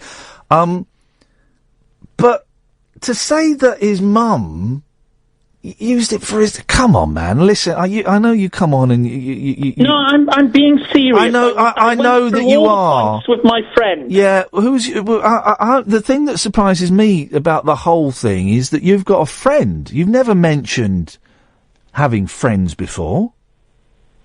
Look, I'm not interested in the usual. I thought you were. I thought you were a misanthrope. So how can you have a friend? I'm trying to make a serious point. And I'm going to let you sort of make your point, but I'm going to tread really carefully, right? Because you're talking about real people. But have you? Why are you in such an arsey mood today? You're not normally like this. No, it's not a joke. It's a genuine question. Why have you got such a problem?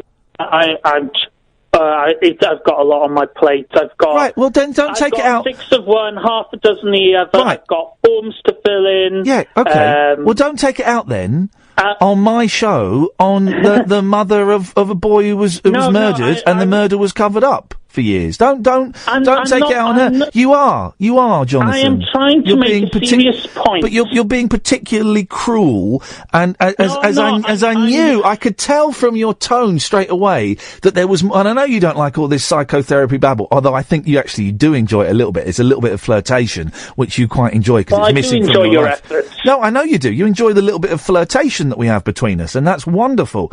But it was obvious that there is other stuff going on in your life, and I don't think I want to let that other stuff there's stuff going on in my life, but you're the one who wants to talk about other stuff. No, I don't want you to be rude about Stephen Lawrence's mum, mate. That's why. And I feel that you're doing it because there is other stuff going on in your life. No, I'm not. No, I'm trying to make a very serious point that the media have deliberately tried to ignore because they're frightened of being called racist. No, because the point that you're making is utter bullshit. No, I've got evidence. I can back up what I'm saying. It's in the public domain. I'm going to let you say it, but I'm going to be prepared to be challenged. Yeah, fine. Fine. First of all, there's the plaque on the spot where he died. Right, why is that? Hang on a second. That is evidence that she's using it for self-gain. Are you insane? How is that? I'm not. Explain to me how that is. No, you're not. You're making complete rubbish points. Explain to me how that is evidence that she's using it, using his murder, right, for self-gain. Explain that. We don't have plaques on the spot where other people die. No, you get bunches of flowers and teddy bears tied to lampposts. Yes, but you don't get a plaque. How is she? Hang on, no, one thing at a time. How is she gaining from that? You said that she's gaining. How is she gaining from that? She's baiting the worst people in society. No, hang on. Disrespect his memory. How is she? No, she's idiots like you disrespect his memory. How is she? I'm trying to make a serious point. No, but your point is Take full. the emotion out of it. I wish you would, because you're spouting bile and hatred just because you've had a bad day and you've got a form to fill in that you're struggling with. How does she benefit? How does she benefit from having a plaque up? Because she wants to make out that this country is irredeemably racist. No. Focus on this. How does having a plaque up on the spot where her son was murdered benefit her? It is. She can then go to the Daily Mirror to complain that her son is still being targeted by racists because she's putting bait out for these morons to disrespect his memory. So, but I don't understand what you mean by bait. It's a plaque. There are plaques where coppers have been murdered. We don't have that for anyone else. Yes, we do. A blue plaque for where someone lives is one thing. Jonathan, you're wrong. There's a plaque for, is it a copper in Luton? There's a plaque for a white copper in Luton. So we do have plaques for other people. Yeah, but he was only a white cop. He didn't capture the left-wing media imagination like some young man who got murdered by evil white racists. No, but he got a plaque. Yeah, but he's not as high profile because he doesn't fit the you've just media said, narrative. Jonathan, maybe you're not hearing me. You've just said no one else has a plaque. I've just given you an example of someone else that's got a plaque. Well, I've only got your word for it. Oh, Jonathan, for crying out loud, mate, you can do better than that. If you think I'm going to lie to you, I did a radio show from Luton for 4 years. I know all about that stuff. If you think I'm going to lie to you just to prove a point, then this conversation isn't going to go anywhere, is it? We can't have an open and honest conversation about. We are having an open, supposed sacred cows of we the are having, modern era. Jonathan, we're having an open conversation and an honest conversation, and I've given you a fact that contradicts you, and you now think it's a mainstream media cover-up that I'm lying to you. I'm not. Well, the media lies all the time. No, but I'm not lying. I'm not lying, Jonathan. There is a plaque to a white copper. I can give you his name as well if you want. You can go ahead. Yeah, PC John Henry. Right, thanks. You've made a good point. Thank you. It doesn't mean that my point is invalid. Well, it does, because your point was that nobody else has a plaque to them. Well, no, my point they was do. It's being used as bait to attract the worst people in society to disrespect him so that she can go to the media and play the victim all over again. Your initial point she can was exploit his death for her own ends. Okay, well, and she is an unelected politician, remember, sitting for the Labour Party. No, she's not. She's not a politician. No, she is a Labour peer. Yeah, she's a peer. She's not a politician. By Ed Miliband, who wanted to virtue signal to the Guardian newspaper. But Jonathan, your point was, the first point you made was that nobody else has a plaque. Well, we've just disproved that. So that point. No, we're not.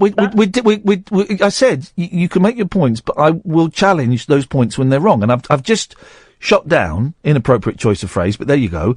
That point. So, the plaque to one side. How else is Stephen Lawrence's mum benefiting from the murder of her son? She's an unelected Labour peer of the House of Commons who has. Who is making a difference? No, she's not. She is responsible for the worst civil rights violations of the Tony Blair era. What has What has Stephen Lawrence's mum done that is what was it? The worst what? The worst civil rights violation of the Tony Blair era. Okay, so what has she done that's violated civil rights? She got Blair to overturn double jeopardy. Right. And this is very important because this actually affects black people as well as double white jeopardy people. is, explain what that is for the hard of thinking. Okay. If you're accused of a crime, you go to trial and then are found innocent. You can't be retried for the same incident again. Right, and now you can. Yes. Yeah, which is great. No, it isn't. It is. The reason we had double jeopardy was to prevent the authorities from persecuting. It didn't work. People. It meant people got away. The thing is, the better reason to let guilty people get Jonathan. away than send one innocent Jonathan. person to prison. Jonathan, it didn't work. And it did work. Well, no, Jonathan, Jonathan, calm down, love. The reason why the killers got off in the Stephen Lawrence case was because of the incompetence of the police. Calm down. Listen, I know you've had a tough time trying to fill in a form. Don't take it out on me, right? The thing is, double jeopardy may have worked back in the day. It doesn't now because it still does. It still works in America. They're not looking to overturn just because America. Because America get it right on so many things, don't they? What with guns and the death penalty? I think we should be more like them. No, God, Jonathan. The thing is, advances in investigating crime are being made every single day. So, supposing someone was it is not about advances, it is about moral principle. Jonathan, shut up and let me finish a point. Thank you. Supposing someone got tried for a murder, right, in 1975, right, and they got found not guilty, right? But there was a jacket that had semen on it, right? And now, 40 years later, 50 years later, we can DNA test that and go, oh, hang on, it's that bloke's semen! Flippin' heck! So that person can then be tried again and then be found guilty. So, it is a good thing that we can retry people several years later when more evidence comes forward. No, it isn't a good thing. It encourages abuse of process, particularly by the police, who have, if they've got it in for someone in particular. Like black kids? Black kids. Yeah, white kids, some as big as your head. People, anyone. Why it could happen to anyone. But how is that, Jonathan? Let's go back. Let's go back to your original point, right? How does Stephen Lawrence's mum changing that law? How does that benefit her? She's made a career off of his death. Right. She's become as a politician. She's become a public figure, and do you think that she's at home going, oh, I'm so glad our Steve got murdered and got stitched up. The whole thing was stitched up by the coppers. Because look at me with me. Oh, I'm so glad my marriage broke down. I'm so glad that I went through all that misery and all that pain in public and being lied to by the coppers because I'm a peer now. I'm in the House of Lords. You think she's doing that? What a simplistic way of looking is that what you think? Is that what you think, Jonathan? That she's happy that her marriage broke down? Is that what you think? The appetite grows with the eating. No, because we're talking about a woman whose son was murdered, her marriage collapsed, she was lied to, she was lied to. No man to look after her anymore. Jonathan, do you know what? Sometimes you come on and you make a decent point, sometimes you come on and we have a laugh, and sometimes you talk complete and utter bollocks, and tonight, Jonathan, is one of those nights. 0844 499 1000. Late night, Iain Lee on Talk Radio. We'll get you talking. 0844 499 1000 is the telephone number. Anything goes on this show.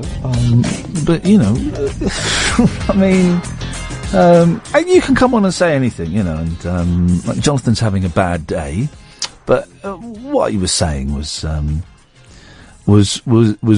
I mean, it was rubbish, wasn't it? You tell that. Tom's on the line. Good evening, Tom. Hello, Ian. How are you? I've been better. How are you? I'm all right. He was a laugh, that last bloke, wasn't he? Full of giggles. Yeah. What did he say? Ian Lawrence's mum is a fascist or something? Say that again. Ian Lawrence's mum is a fascist, did he say? Well, Stephen Lawrence, yes. Oh, yeah, sorry. That's all right. No, don't worry. Don't worry. You're Ian, aren't you? I'm Ian. Hello, yes, good evening. What was I going to say? Don't know. Oh, yeah, I do a radio show on a very small community radio station. Oh, you messaged me earlier on. I did, yeah. Asking if you could phone in. Everyone can phone in, man. It's a phone-in show. Everyone's welcome to phone in. I know, but I thought maybe I'd get fast-tracked if I tweeted you. No. Oh, okay. But nice effort. I like the style. No, thanks for replying. It was good. There you go. Sometimes I did go through a thing a few months ago. Of every time I got a new follower, I would send them a message saying, "Hey Tom," or "Hey, Sarah," or "Hey Steve," thanks for following and stuff. And I thought people go, "Oh wow, that's really cool," but hardly anyone replied. And I thought, I can't be bothered now. Oh, I would have replied it in. Well, definitely. Well, I stopped doing it now, but I might do it again. Who knows? So I already follow you. It would be a waste. Yeah. What was I going to say? Anyway, I do a small community radio station. Yes. Can I plug it? Yeah, sure. Why not? No one's listening to this. It's Radio Bicester. Okay. The second biggest station in Radio Bicester, in Bicester. Who's the biggest station in Bicester? I can't remember, Bicester FM or something? Something like that. Let's go around. I'll see what we'll do, Tom. After this, I'm going to jump in the car. I'll come pick you up. Try and do a poo in a bag for me, and then we're going to go and chuck poo at Bicester FM's windows. How about that, yeah? That sounds like a lot of fun. I'm there, man. We're going to do it. We're going to teach those guys a lesson. How dare they be number one? Anyway, my challenge was yes to see if I could get on a national radio station. Well, how is that a challenge? You phoned up? I mean, you're welcome, man. Who challenged you? My friend Jack, who is my co-host. Jack sounds like a crazy guy. Yeah, but it's not much of a challenge, is it? Because it's a phone-in. It's a phone-in radio show that doesn't have that many callers, so. Well, I thought it'd be busier than this, to be quite honest. No, not at all. But I mean, why you could have got on LBC or something. Well, I was going to do LBC, but it's a bit serious, even just listening to it. Oh, yeah. No, although we did have Stephen Lawrence. You've done that challenge, and it wasn't really much of a challenge. How is it a challenge to phone up a phone-in show and get on the air? That's you're my bread and butter. I was just trying to generate a bit of content. I thought it might be funny. And how do you think it's gone? Not great so far. No, I was going to ask you something, though. Yeah, you can ask me something. Were you on Come Dine With Me with Lembit Opik? Yes, I was on Come Dine With Me with Lembit Opik. That girl with the boobs, what was her name? Jodie Marsh and Right. Debbie McGee. Yes, I was. It was the worst week of my life. I hated it. Yeah, because when I did student radio, I met Lembit Opik. Yeah, what did you think of him? He's a very strange man, isn't he? He is a very strange man. He's a nice enough fella, but me and Lembit did not, we did not get on. No, that's what he told me. Oh, what did Lembit say? I think, and don't quote me on this, because, it's not going, no one will hear this, will they? No. He said he hated you, I believe. What the heck? I've always been quite generous about Lembit. I know, what went on? I can't remember the episode. I thought he was an absolute plonker then. I didn't hate him. We just, we kind of clashed over some stuff. Part of it was a little bit of theatre for the telly, and part of it was that we disagreed about quite a lot of stuff. Really, I remember he was really angry that he got voted out, and he was slagging off the people because he just stopped being an MP. And he was slagging off all the people that had voted him out. And I said, well, that's democracy, though, Lembit. They obviously thought that someone could do the job better than you. They'd had enough of you. And he said, well, all those tossers. And he was doing all that. And he was really upset as well. The thing we had a row about on camera, I think, apart from desserts, was he was really upset that he didn't have any private life, and that, people knew all about his private life. And I said, well, you're on a program called Celebrity Come Dine With Me. You go out with pop stars, you go to red carpet events, and you take a few quid to promote stuff. No one knows who I'm married to. No one knows the names of my kids. No one knows anything about me because I don't do that stuff. It is possible to be in the public eye and to not for people not to know everything about you. Yeah, very true. He was always at premieres and stuff and chasing. Anyway, that was a lifetime ago. I did it because it paid really, really well. How much? $3 grand. Yeah, it's not bad, is it? What do you cook? And here's the thing: they give you 250 quid to spend on ingredients and stuff. Cash. Oh. I spent 50 quid on ingredients. Boom, that's another 200 quid that I declared. What did I cook? Oh, I don't know. I cooked some Greek food, cheese pie, and I don't know. I didn't enjoy it.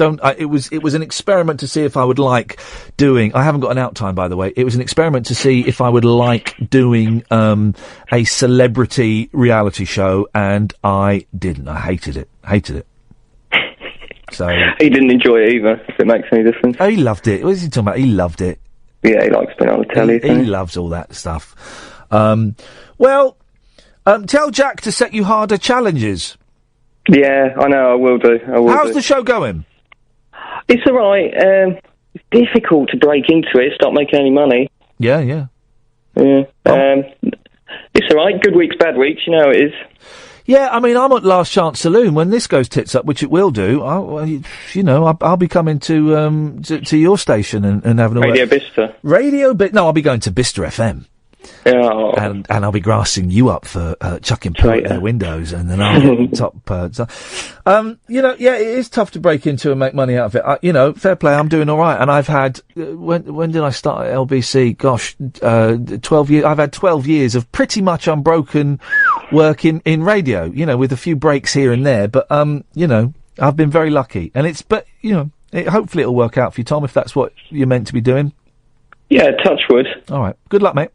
Yeah, thanks, Ian. Nice one, man. Take care. Bye-bye. I hated doing that Come Diamond Me. Oh, it was awful. Awful. My agent said, well, you should do it. They kept asking me. There was about the fourth or fifth time they asked me. You should do it because you don't know where it will lead. Oh, man. Whenever an agent says, well, you don't know where it could lead, you go, no, yeah, I do. Everything has led up to me doing Come Dine With Me. That's where everything has led to me doing this awful thing. Spending a week with people that I didn't really get on with. It was, still $3 grand though, eh? Whoa. Imagine that. Right, another hour of this. Oh, coming up in the next hour, we've got Larry Kane, who went on tour with the Beatles, was a friend of the Beatles, and is an all-round, thoroughly decent bloke, and has got some really interesting stories to tell. And we found out we had one or two things in common, which we went off and talked about. You can still call in, though, dear listener. Now would be an excellent time. 0844 499 1000. 0844 499 1000. Remember, we call you back. I'm Iain Lee. This is Talk Radio. Across the UK, online and on DAB. A new kind of talk radio. We'll get you talking. Talk Radio. Another hour to go. Now would be an excellent time for you to call up. 0844 499 1000. 0844 499 1000. No, you can call about anything. We call you back. I'm Iain Lee. This is Talk Radio, and this is the news at midnight. Late night, Iain Lee on Talk Radio. We have ways of making you talk. Here's a message from the Haters Club, dedicated to the one I love. I've been cursed by your wicked kiss. Once felt, it's forever missed, forever missed. I'm a member of the Haters Club, and I'm hating every minute of me without you, you without me. Give me some of that misery, that misery. I'm a high hater.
So, the unexplained... 0844 499... Shush. 0844 499 1000 is the telephone number. So the unexplained, which I was rather excited about having. I've got 5 sets of them to give away at some point. I don't quite know how we're going to do it.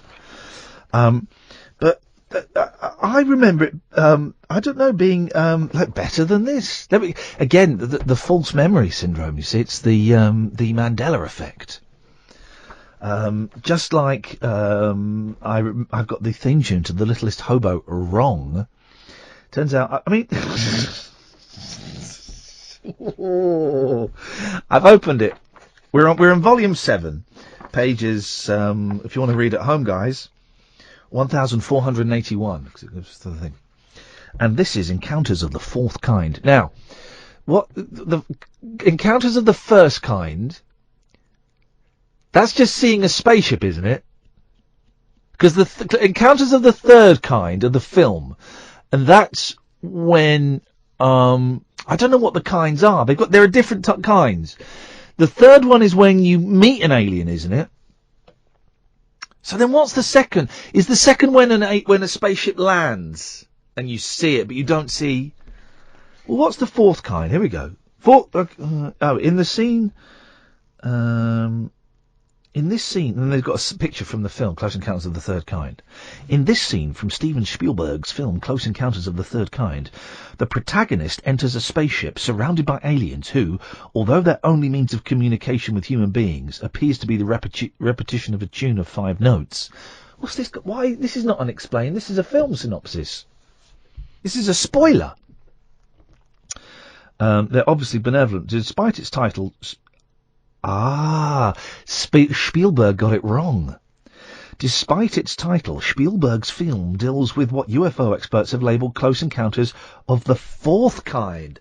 Aha! Well, we've learnt something there, haven't we, guys? Those in which there is intelligent contact with aliens. And then the story starts. On a wet and windy night in November 1980, Mario Luisi, let's track this guy down, I bet they're dead, was walking through sodden meadows by a river outside his home village of Burnside in the English Lake District. Oh, come on now, focus. In the darkness, he saw what he took to be a cow. Then he thought it might be a crudely constructed sheep shelter. But then he saw that the object was hovering 3 feet above the ground and looked nothing so much as a distorted aeroplane. It was about the size of a helicopter and had what seemed to be a tailplane but no wings. It bore strange symbols, the like of which Luisi had never seen before. Now I'm in. Now, genuinely. I wonder if any of these pictures... Here we go, there's a picture of it. Not a photograph, admittedly. Left. Let's carry on with the story before he gets it. As he stared at the weird object glinting in the beam of his lantern, he became aware of a squelching sound. That was him cacking himself. You can come in if you want, Catherine. You'll have to, you can come and sit in if you want. He realised that someone was approaching him. We need the appropriate, music for this. It's creepy. It's very spooky. We need some music. This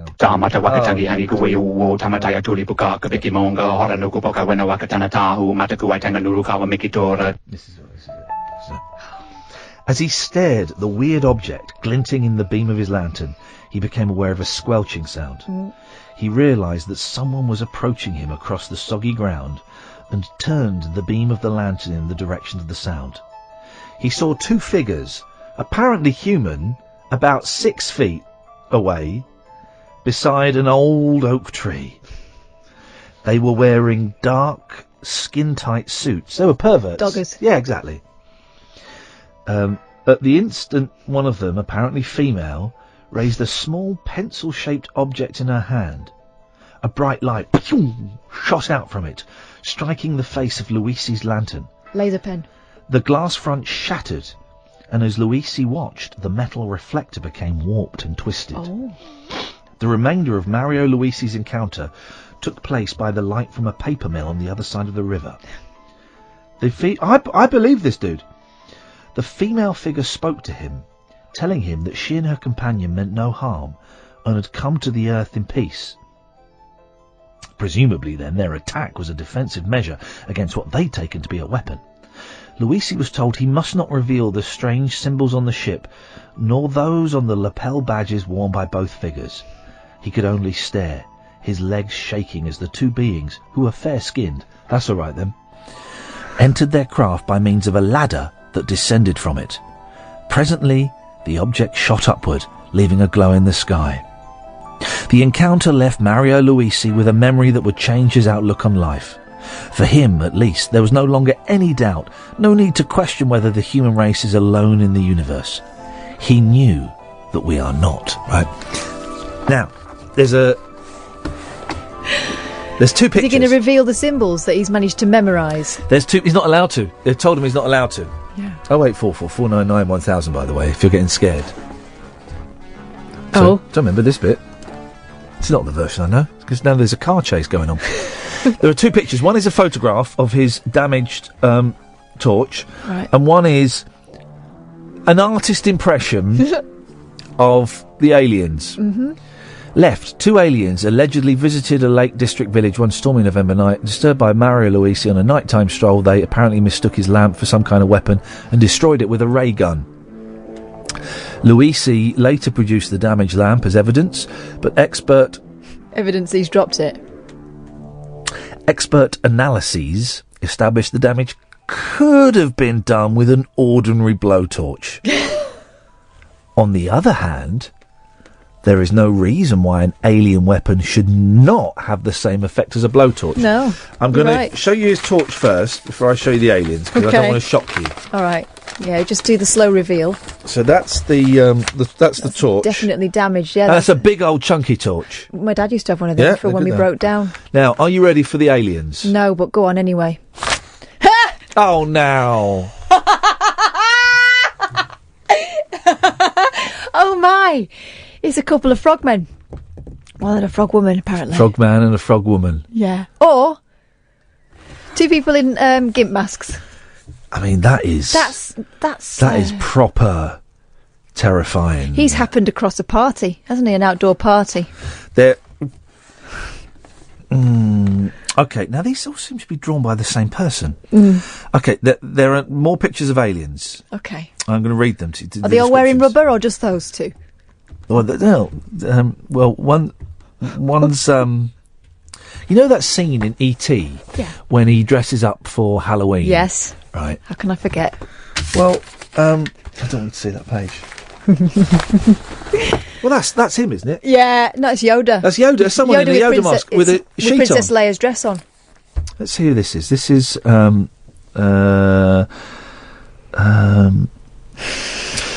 they found it's bullshine. It is. Okay. Oh, these are all connected, right? Right, go on. So perhaps the strangest. This is the description of these pictures. Mm-hmm.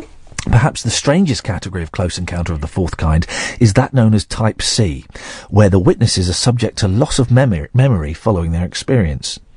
The Day family of Averley, Essex, underwent this after the events of 1 October night in 1974. How did they know? They were well, you'll find out. They were driving home when they claimed they encountered a UFO that interfered with their car radio.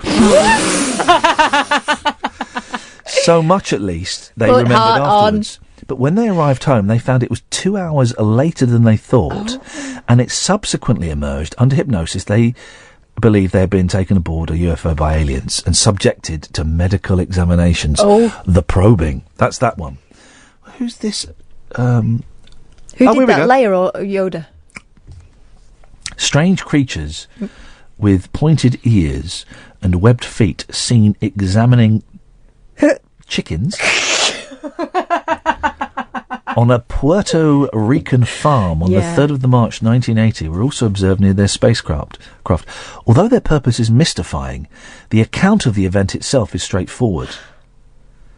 I mean, fair play. Chickens are fascinating. If I was going to cross the universe, again, the rubber. Yeah.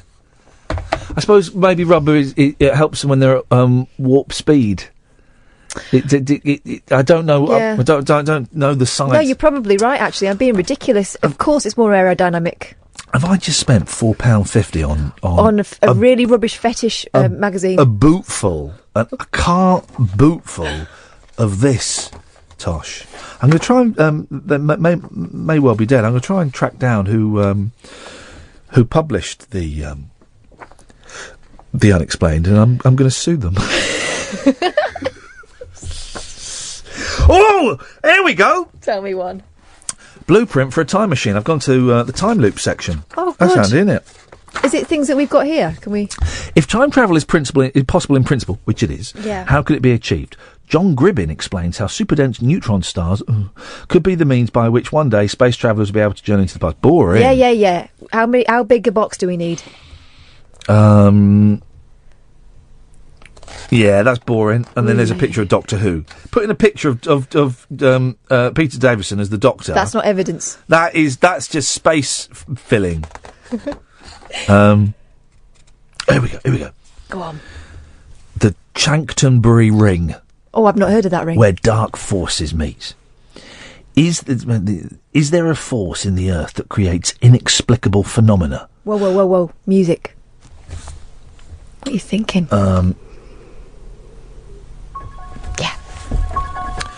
Or are the weird events, like those associated with Chanctonbury Ring, part of a little understood interaction between the landscape and the mind? Oh. Toyn Newton examines the evidence.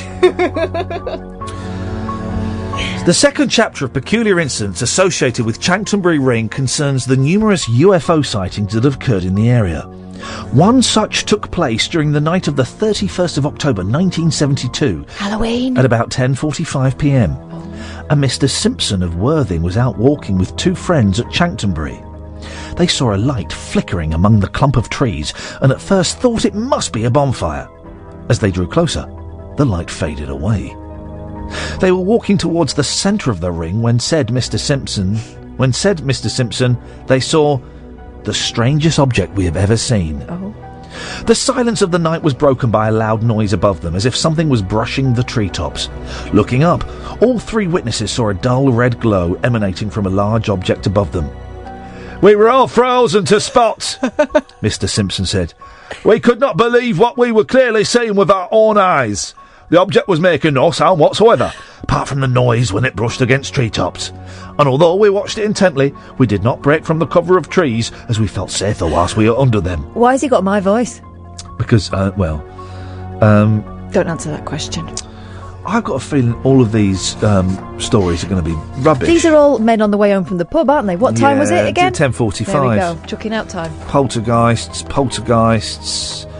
UFOs. Oh, do me a poltergeisty one. I'll tell you what, we'll have a little break and then we'll do the poltergeisty one. Uncut after-hours conversation for the up-all-night generation.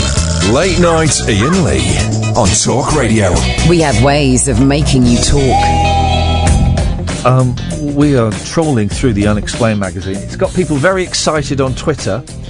Angelos, the regular caller to the show, I believe he's just performed the first night of his tour in Luton, and where I'm playing in a few weeks.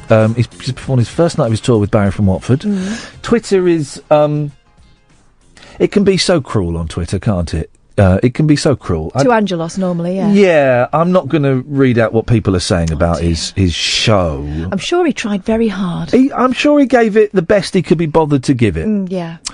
Anyway, talking about the alien abductions, he says, "I've had a Type C, actually." And then he's written, "Yeah, that's right. Laugh away at us. Aliens wouldn't look twice at you." Well, Angelos, I refer you to the stories we had before. They were into chickens and measuring cows. So... Yep. So, well done, Angela. If you want to call in and tell us your story, you can. 08444991000. The Unexplained, but then it's got something that's explained. Oh, go on. It's got, in the section Mind Over Matter, there's a nice picture of Arnold Schwarzenegger. Does it say, if you don't mind, it don't matter? No. Oh. It talks about meditation. Well, meditation is explained. Meditation has become increasingly popular in the West, and then it tells you how to do it. Well, that's explained. Spooky though. A lot about time. Hauntings. The camera never lies. Massive scientific expertise has vindicated Billy Mayer's spacecraft photographs, according to supporters. Peter Brooksmith pits these claims against the rather different conclusions of skilled ufologists. You're telling me that's not a fake picture? Come on, I mean... That's two party plates stuck together. Really? Also, saying the camera never lies. This was before the Ghost app that still national newspapers fall for. My camera never lies anymore, 'cause there's nothing worth lying for. My camera. A spate of reports of strange phenomena centred on one location can quickly lead to a conclusion that a window area has been discovered. Jenny Randalls... Why does that name ring a bell? Jenny Randalls. Rings a bell. Jenny Randalls describes some places notorious for paranormal happenings and shows how the legends develop. Perhaps the world's most famous window area is the Bermuda Triangle. Yeah. Now, that is actually a proper mystery. Ships and aircraft do go down there. Mm-hmm. Yeah, Barry Manilow said that, didn't he? Yep. Makes people disappear. Through the promotion of numerous writers, most notably Charles Berlitz, I've read a Charles Berlitz book, it's become widely known... and if fame alone were a guide to the truth, this part of the Atlantic Ocean would be of enormous importance. Unfortunately, it is not. See page 1261. Well, that's a bit of a letdown, isn't it? That's a different volume. She's just basically, in one paragraph, Jenny Randalls has just completely dismissed the Bermuda Triangle, which I think is a little bit... There are a growing number of serious students of the paranormal who suspect that the Bermuda Triangle is a myth. The product of distortion, exaggeration and plain disregard for the facts. Books by Larry Cush and Paul Begg have cast considerable doubt on many of the classic cases on which the triangle legend rests. So one feels entitled to ask, is there any substance at all to the mystery? Oh. God, it's a picture of a dead man. Oh, there we go. Why? 'Cause he's a zombie. It's the corpse of Francois Duvalier. Who's that? Je ne sais pas. Papa Doc, dictator of Haiti for nearly 14 years. He was a Roman Catholic and also a practitioner of voodoo secrecy. Here we go. Right, go on. This section is actually called Zombies. Angela says, I know all about chickens and cows. I got stuck up one. What? You got stuck up a cow? He says, the gig in Luton was embarrassing. Please come and warm up, open for us on Friday at the Pleasance. I can't do it, I'm afraid, guys. I can't. So you're going to the Pleasance on Friday to see those guys. I would have take a pre-written letter demanding a refund. It just makes things easier. Mm-hmm. The fear of being raised from the grave as a zombie has afflicted Haiti's rulers and prosperous educated classes. But as Frank Smith explains, the zombies that witnesses have described, Ed, there's a phone call, may never have been truly dead. He's telling us zombies aren't real? They might just have been asleep. What the heck? The great difficulty facing any present-day inquirer into any aspect of Haitian life. It's weird it's pronounced Haiti, isn't it? Mm. Should be Haiti. I think in their own language it is. Well, but what do they know? Mm. Haiti. Haiti, the love of my life. David Essex. Oh, is it? Yeah, David Essex. But he was, of course, singing Tahiti. Oh. Let's bring Dom into the conversation. Dom, good evening. Good evening, sir. How are we? I'm very well, Dom. What have you got for us? Right. I was listening to the podcast today, and you were saying about you thinking you wanted to do a month on, month off. Yeah, ridiculous. That would be the dream. So it's weird. I'm actually looking at a dead man in a coffin while you're talking to me. Oh, sorry, I've had it on mute because I've not actually heard what you said the last 5 minutes. It don't matter.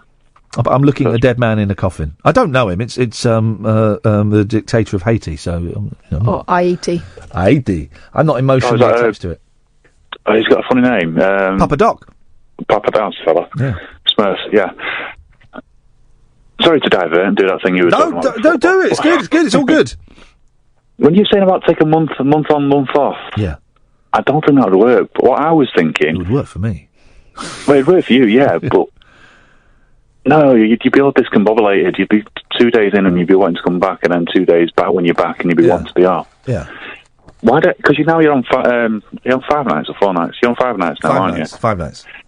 the most you ever did before was 4 nights. So why don't you do something like 1 night a week? No, I did 5 nights a week. It's 6 days at one point. I did 5 nights a week. I did 6 days. I did 7 shows in 6 days up until fairly recently. I'm a machine. I'm a broadcasting machine. He just keeps pumping it out. I'm like, I know. I apologise about that. I'm actually seeing the doctor tomorrow, and he thinks he can give me a pill or put a cork in it. But you're saying 4 days a week and then 3 off. No. No, what I'm saying is stay as you are. Go in every night that you go in now, but on 1 night a week, you have a guest presenter who comes in and does the show for you, and you're just there as the foil to... Oh, I'd find that really stressful. I'd find it really stressful. Who would you suggest we have? Right, well, randomly you could do every now and again, you could do a listener, which would be risky selling, but if it goes...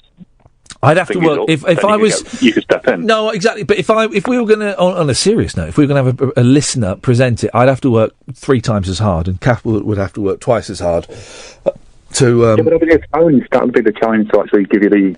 Yeah, but the idea is that he has a more restful life. Yeah, that's making my life harder.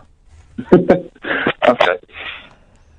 No, that wouldn't work then. The other one would be like 1 night have James Buckley come in, because he listens, and he's James is coming in. James is coming in, and we were having a little textual conversation the other night. James is going to come in at some point, and he knows he has an open invitation. I think he might be a bit busy at the moment, but he's definitely coming in at some point. That's happening. We got Scroobius Pip coming in for an hour next week, which I'm very excited about.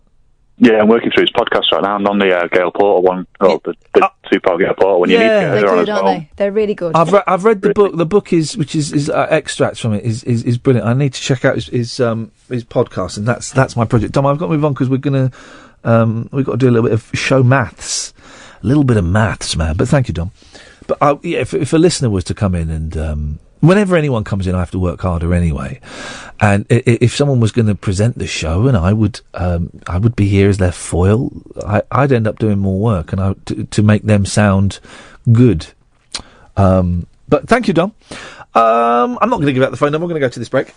Across the UK, online and on DAB. Late night, Iain Lee on Talk Radio. We have ways of making you talk.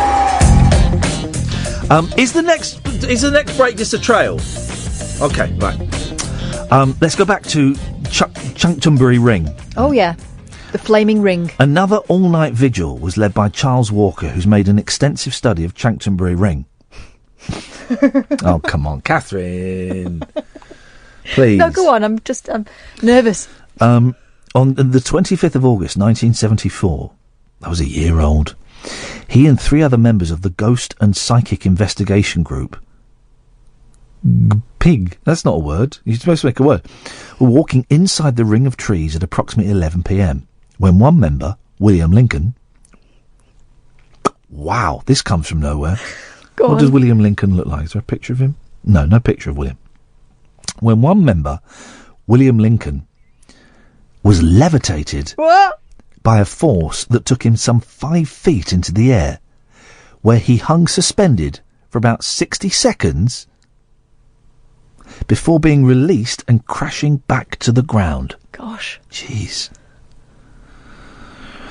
During this terrifying experience, he was pleading with the unseen force and crying, "No more! No more!"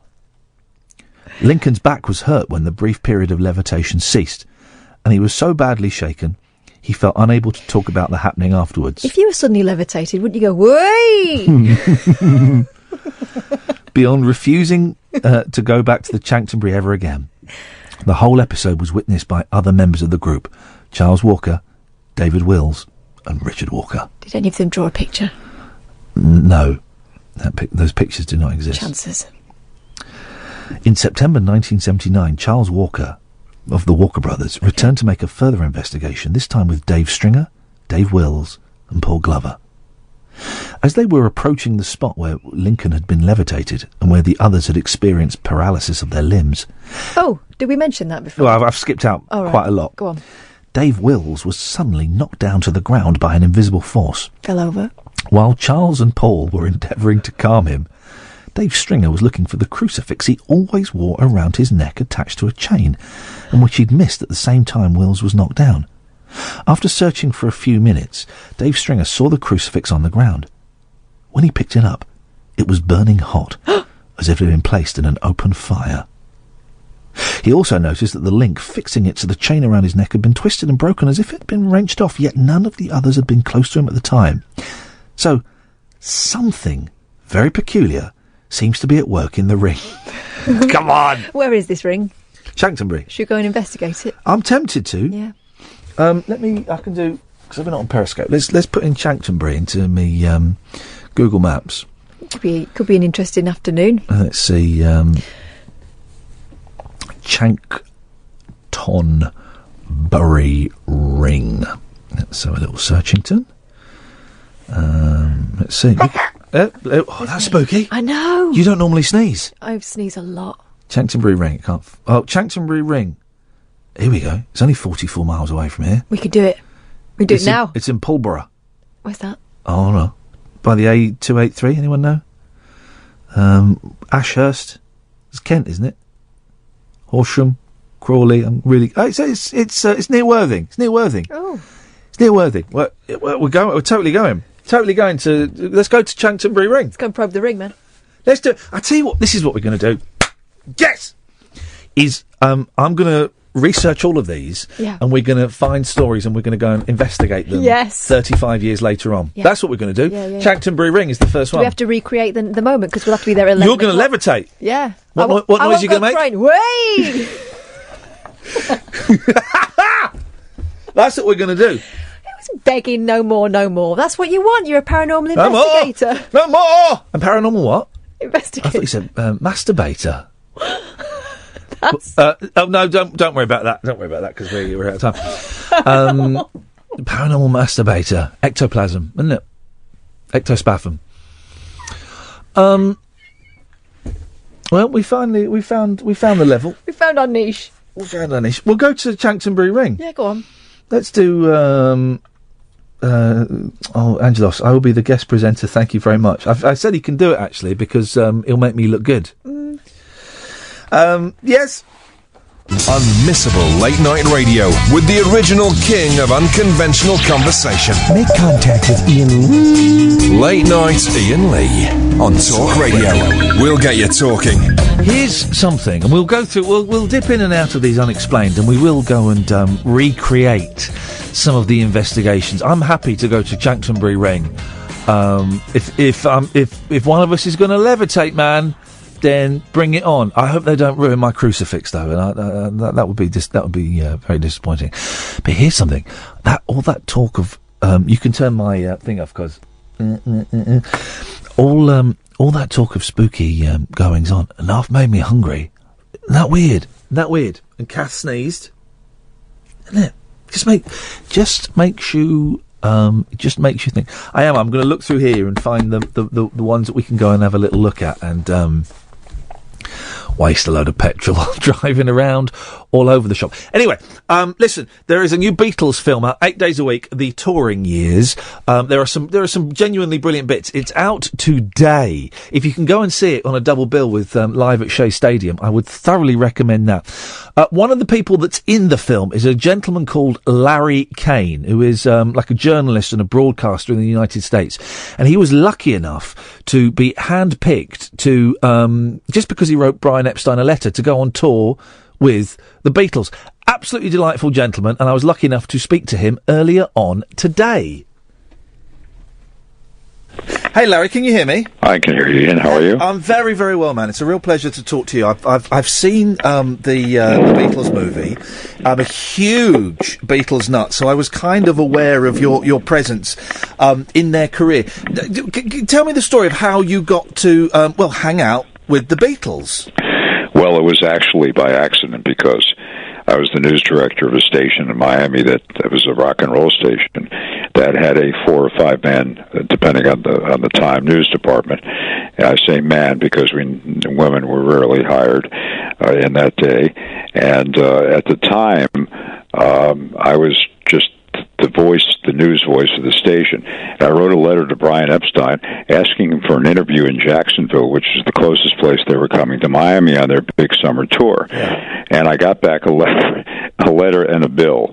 The letter showed me the 25 cities. Actually, it was 24 because Kansas City was added at the last minute.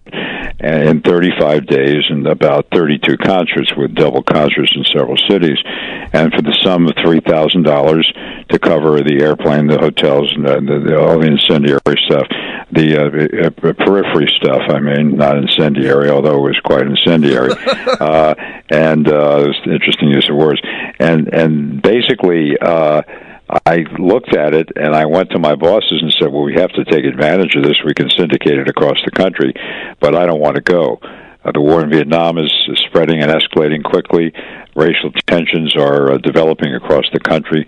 Civil rights revolution. In Miami, where I worked, thousands of Cuban refugees were coming over every week, some of them braving their lives to get out of Castro's Cuba. The world was changing in the aftermath of the president's assassination, President Kennedy's assassination. I mean, it was a big news year. Ford Mustang was released. This was 64, wasn't it? 1964. 64, yeah. And I said, and this is exactly what I said to them, and I say it in the movie too. Why would I, a news person, want to travel with the band, especially one that will probably be here in October and gone in December? And that, as you know, Ian, was a very, very bright move on my part. And turns out that I eventually did travel with them. It was a tough summer. My mother died, which became a subject on the plane with Paul and John, who consoled me with their own deaths of their mothers in their teenage years. And I didn't know what I was in for. My father pulled me aside, and he was a tough World War II veteran. He said, "Watch your back, Larry. They are a menace to society." and by the way, for every adult in the country, when people think back now, and people hear that, and I say that, and they say, well, "Are you crazy? Why would they be a menace to society?" But the long hair and the whole concept of their being was very threatening to adults. And as you know, as we know, as a father and a grandfather, I can tell you that I don't always understand my kids' music. No. And you're not meant. We're not meant to, as dads and grandparents. We're not meant to understand our kids' music. It's their music. Yeah, but then I liked their music a lot, but I just didn't want to travel with the band. Anyway, they eventually talked me into it. My mother, who died a few months later, just before the tour, basically said, "Travel with them. It's going to be the biggest thing that ever happened in your career." And eventually, it put me on the map in American radio, and I was hired in Philadelphia, where I discovered a TV station there, and became a 41-year veteran of Philadelphia television as an anchorman. So it really worked out. The Beatles sort of shaped my life. Anyway, I went on tour with them. It was a rough meeting with the Beatles at first. Yeah. I met Ringo, who was delightful and very, very intellectually curious. Much different than the sight of the guy on the drums, being the drums. George Harrison, who was not necessarily the quiet Beatle, just soft-spoken. There's a big difference when you're 20 and you're 21. Just like when you're 15 in high school and the guy is 17 is much more mature than you are, And he talked about the world and especially about starvation and hunger. And then I met Ringo, who's very intellectually curious, extremely intellectually curious, which really surprised me.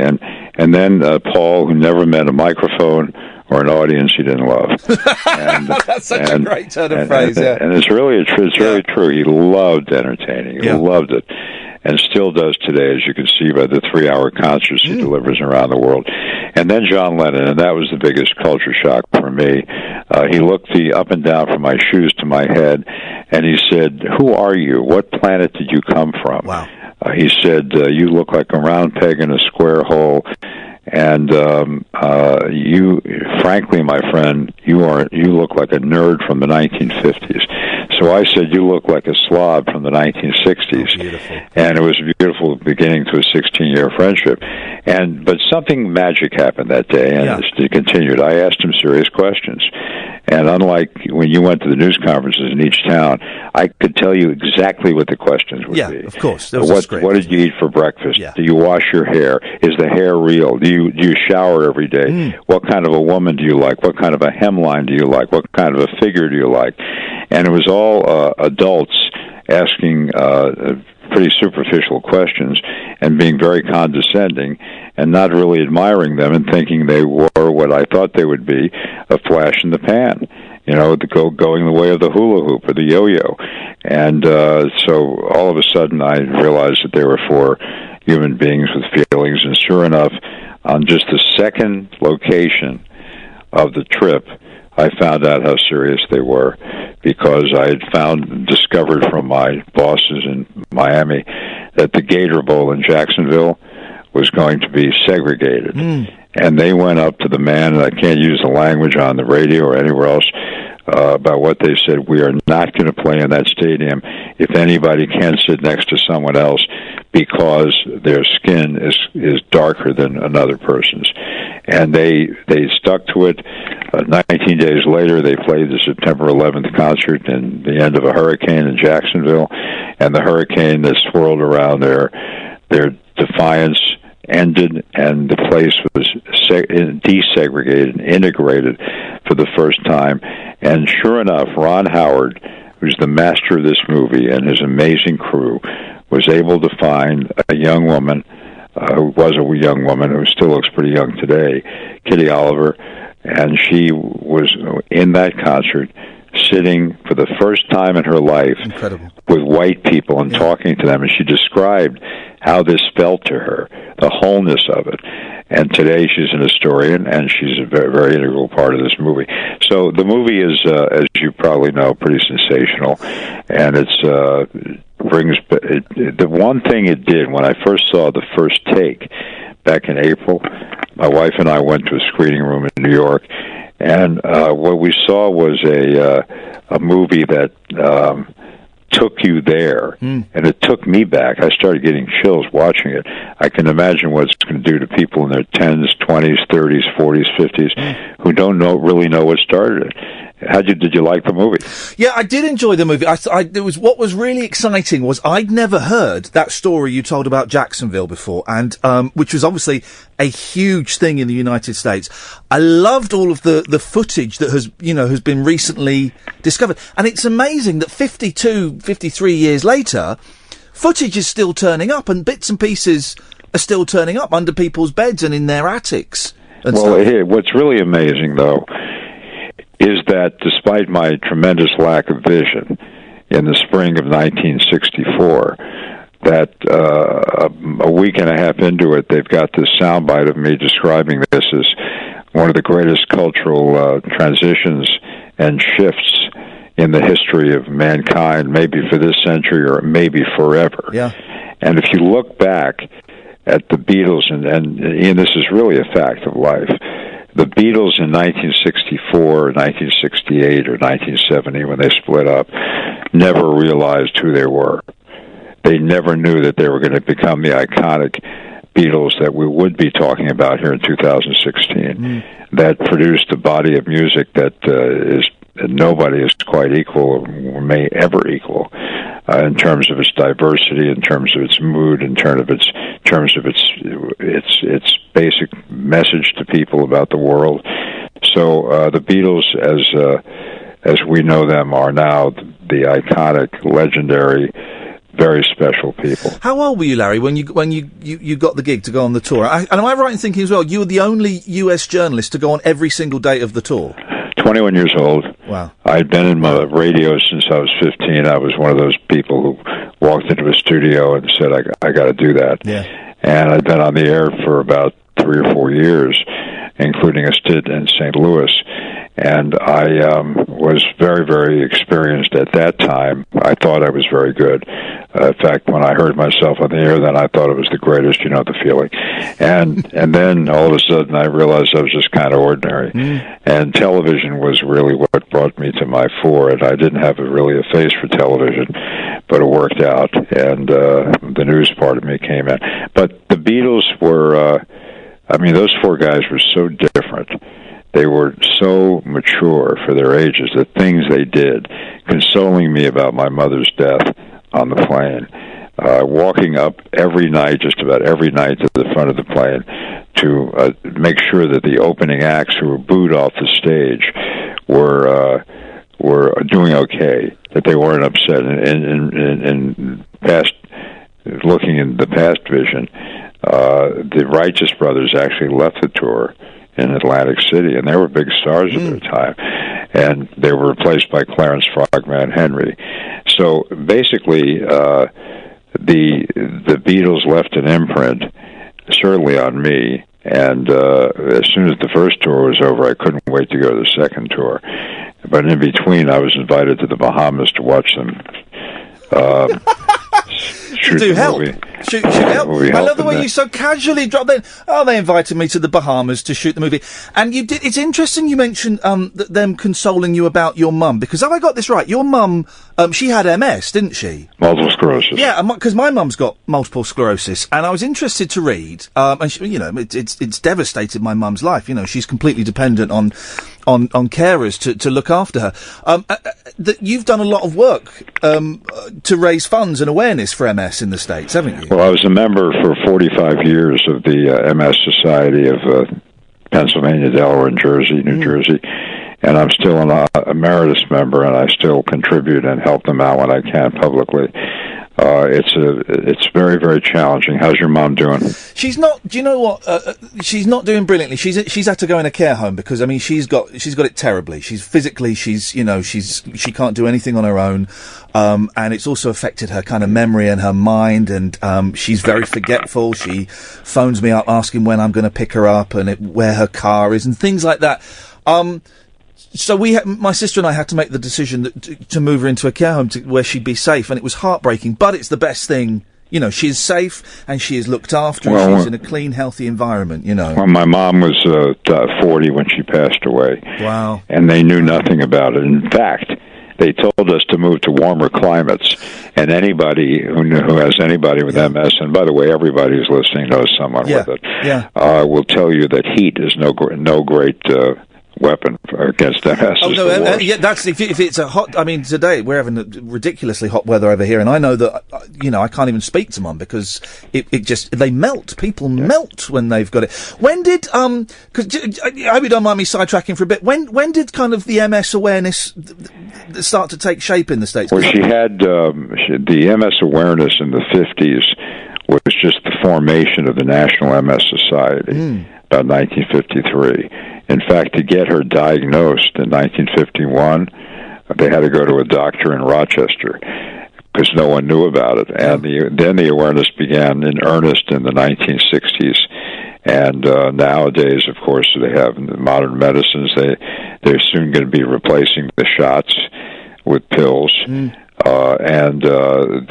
a big battle. There's always a battle going on about what do you accent, research or care? And you really have to accent both because people are still living with it. But you also have to spend money for research to try to figure out what this menace came from. And it's a battle here in Britain, and it's a battle in the United States. It's a vicious disease. It's a vicious disease, and it's one of those unpredictable ones as well, where you can have it for years and be okay and get on with your life, or it can devastate you. Many people live a full life, and they work. And the biggest issue in the last that we've conquered in America is that because the American Disabilities Act, people aren't prejudiced against to lose their jobs. And it's because in all these immune disease deficiencies, being active is very important. It sounds like it's easy to do. It's not easy to do, but being as active as you can does help. But the Beatles were pretty amazing. Yeah. I mean, You became friends with Lennon, didn't you? I've just looked on YouTube because I read about this before and I hadn't seen it before. The brilliant footage of John Lennon in the 70s coming in and doing your weather report. Well, I'll tell you how it came about. That is just fantastic. There was a salesman for the station who knew some people in New York, and I called John, and every year we had a thing called the Helping Hand Marathon, where we raised money for community charities, and one of them was MS. So he remembered. And he came down on the train all by himself with a little tiny gym bag. I don't know what was in that gym bag. I have an idea. I think we can guess, yes. I have an idea. that it wasn't clothing. And he came in, gave him a tour of the Liberty Bell and said, this is a symbol of our freedom from you. And we had a good laugh about that and took him around the town, and he was kind of excited that people recognized who I was. And he came to the station. He put his socks up for sale. There was an auction on his socks, his dirty socks. Imagine how much they're worth now. I'm sure they're worth a fortune. Yeah. They were red, white, and blue socks. And he also went on the radio. And that night, the Friday night, he was there for 3 days. And I want to tell you something really weird. But first, I want to just pass on what he did. Yeah. He said, "I want to go on the air with you on your newscast." I said, "It's pretty rough putting you between the latest political story and murder." And he said, "I want to go on." I said, "I'll tell you what, the weatherman's sick. Just do the weather tonight." Brilliant. So he did it. It's on all over YouTube. Yeah. And it was one of the weirdest moments in the history of Channel 6 News in Philadelphia, and one of the funniest moments. And it brought thousands of people, maybe 18,000 people, down to the intersection of City Avenue and Monument in Philadelphia. And it was just a moment to remember, and people still have pictures of it. But I wanted to tell you about something interesting. The mayor at the time was a tough guy named Frank Rizzo, and he was the former police commissioner. And he sent the stakeout squad, which is the SWAT team, into roofs above the building of the parking lot. And I called him up and I said, "Why are you doing that?" And he said very nonchalantly, "A man like Lennon, he could get shot." Wow. So it was a precursor of something that would happen 5 years later. And it was it was a fascinating time. I've kept in touch with the guys. So there was today at Abbey Road Studios doing a series of interviews, and saw Ringo and Paul together. And I said to Ringo, "You look better than I do." He says, "I absolutely do, Larry. I absolutely do." And he says, "You see everybody?" We still kid him and joke with him 52 years later. And so it's a big night tomorrow night. Yeah. The premiere in London, and the movie. I'm glad you got to see it. Oh, I loved it. I'm a huge big fan. And you're still working, aren't you, Larry? Is it a radio show you're doing now? Are you still on TV? I did a TV show after I stopped anchoring called Voice of Reason. Which I think I was. I'm not sure. Some people might have thought so. Mainly a political show. Then I stopped doing that about 3 or 4 years ago. And right now I'm doing a political analysis, especially in this crazy election we're having for CBS Radio in Philadelphia. And I'm also a consultant to NBC Sports. So I work with people who are on the air and management in dealing with on-air people and helping them develop their careers. So it's been pretty busy, and then this came along, and I've done maybe a couple of hundred interviews. Definitely. And this movie was something that really shocked me, because when we saw it, I didn't believe how much I was in the movie. I just was surprised. Yeah, it's you're kind of a central narrative. Larry, it's such a pleasure and such a thrill to talk to you, and as I'm a massive Beatles geek, so to speak to someone who was there and, saw so much happen firsthand, and also, because of the connection with the MS, I really appreciate your time, Larry, and I hope you enjoy the premiere, and I hope that, you go on to many more successes. And best wishes to your mom. Thank you, mate. Talk Radio. Listen, phone, talk. Talk Radio. We'll get you talking.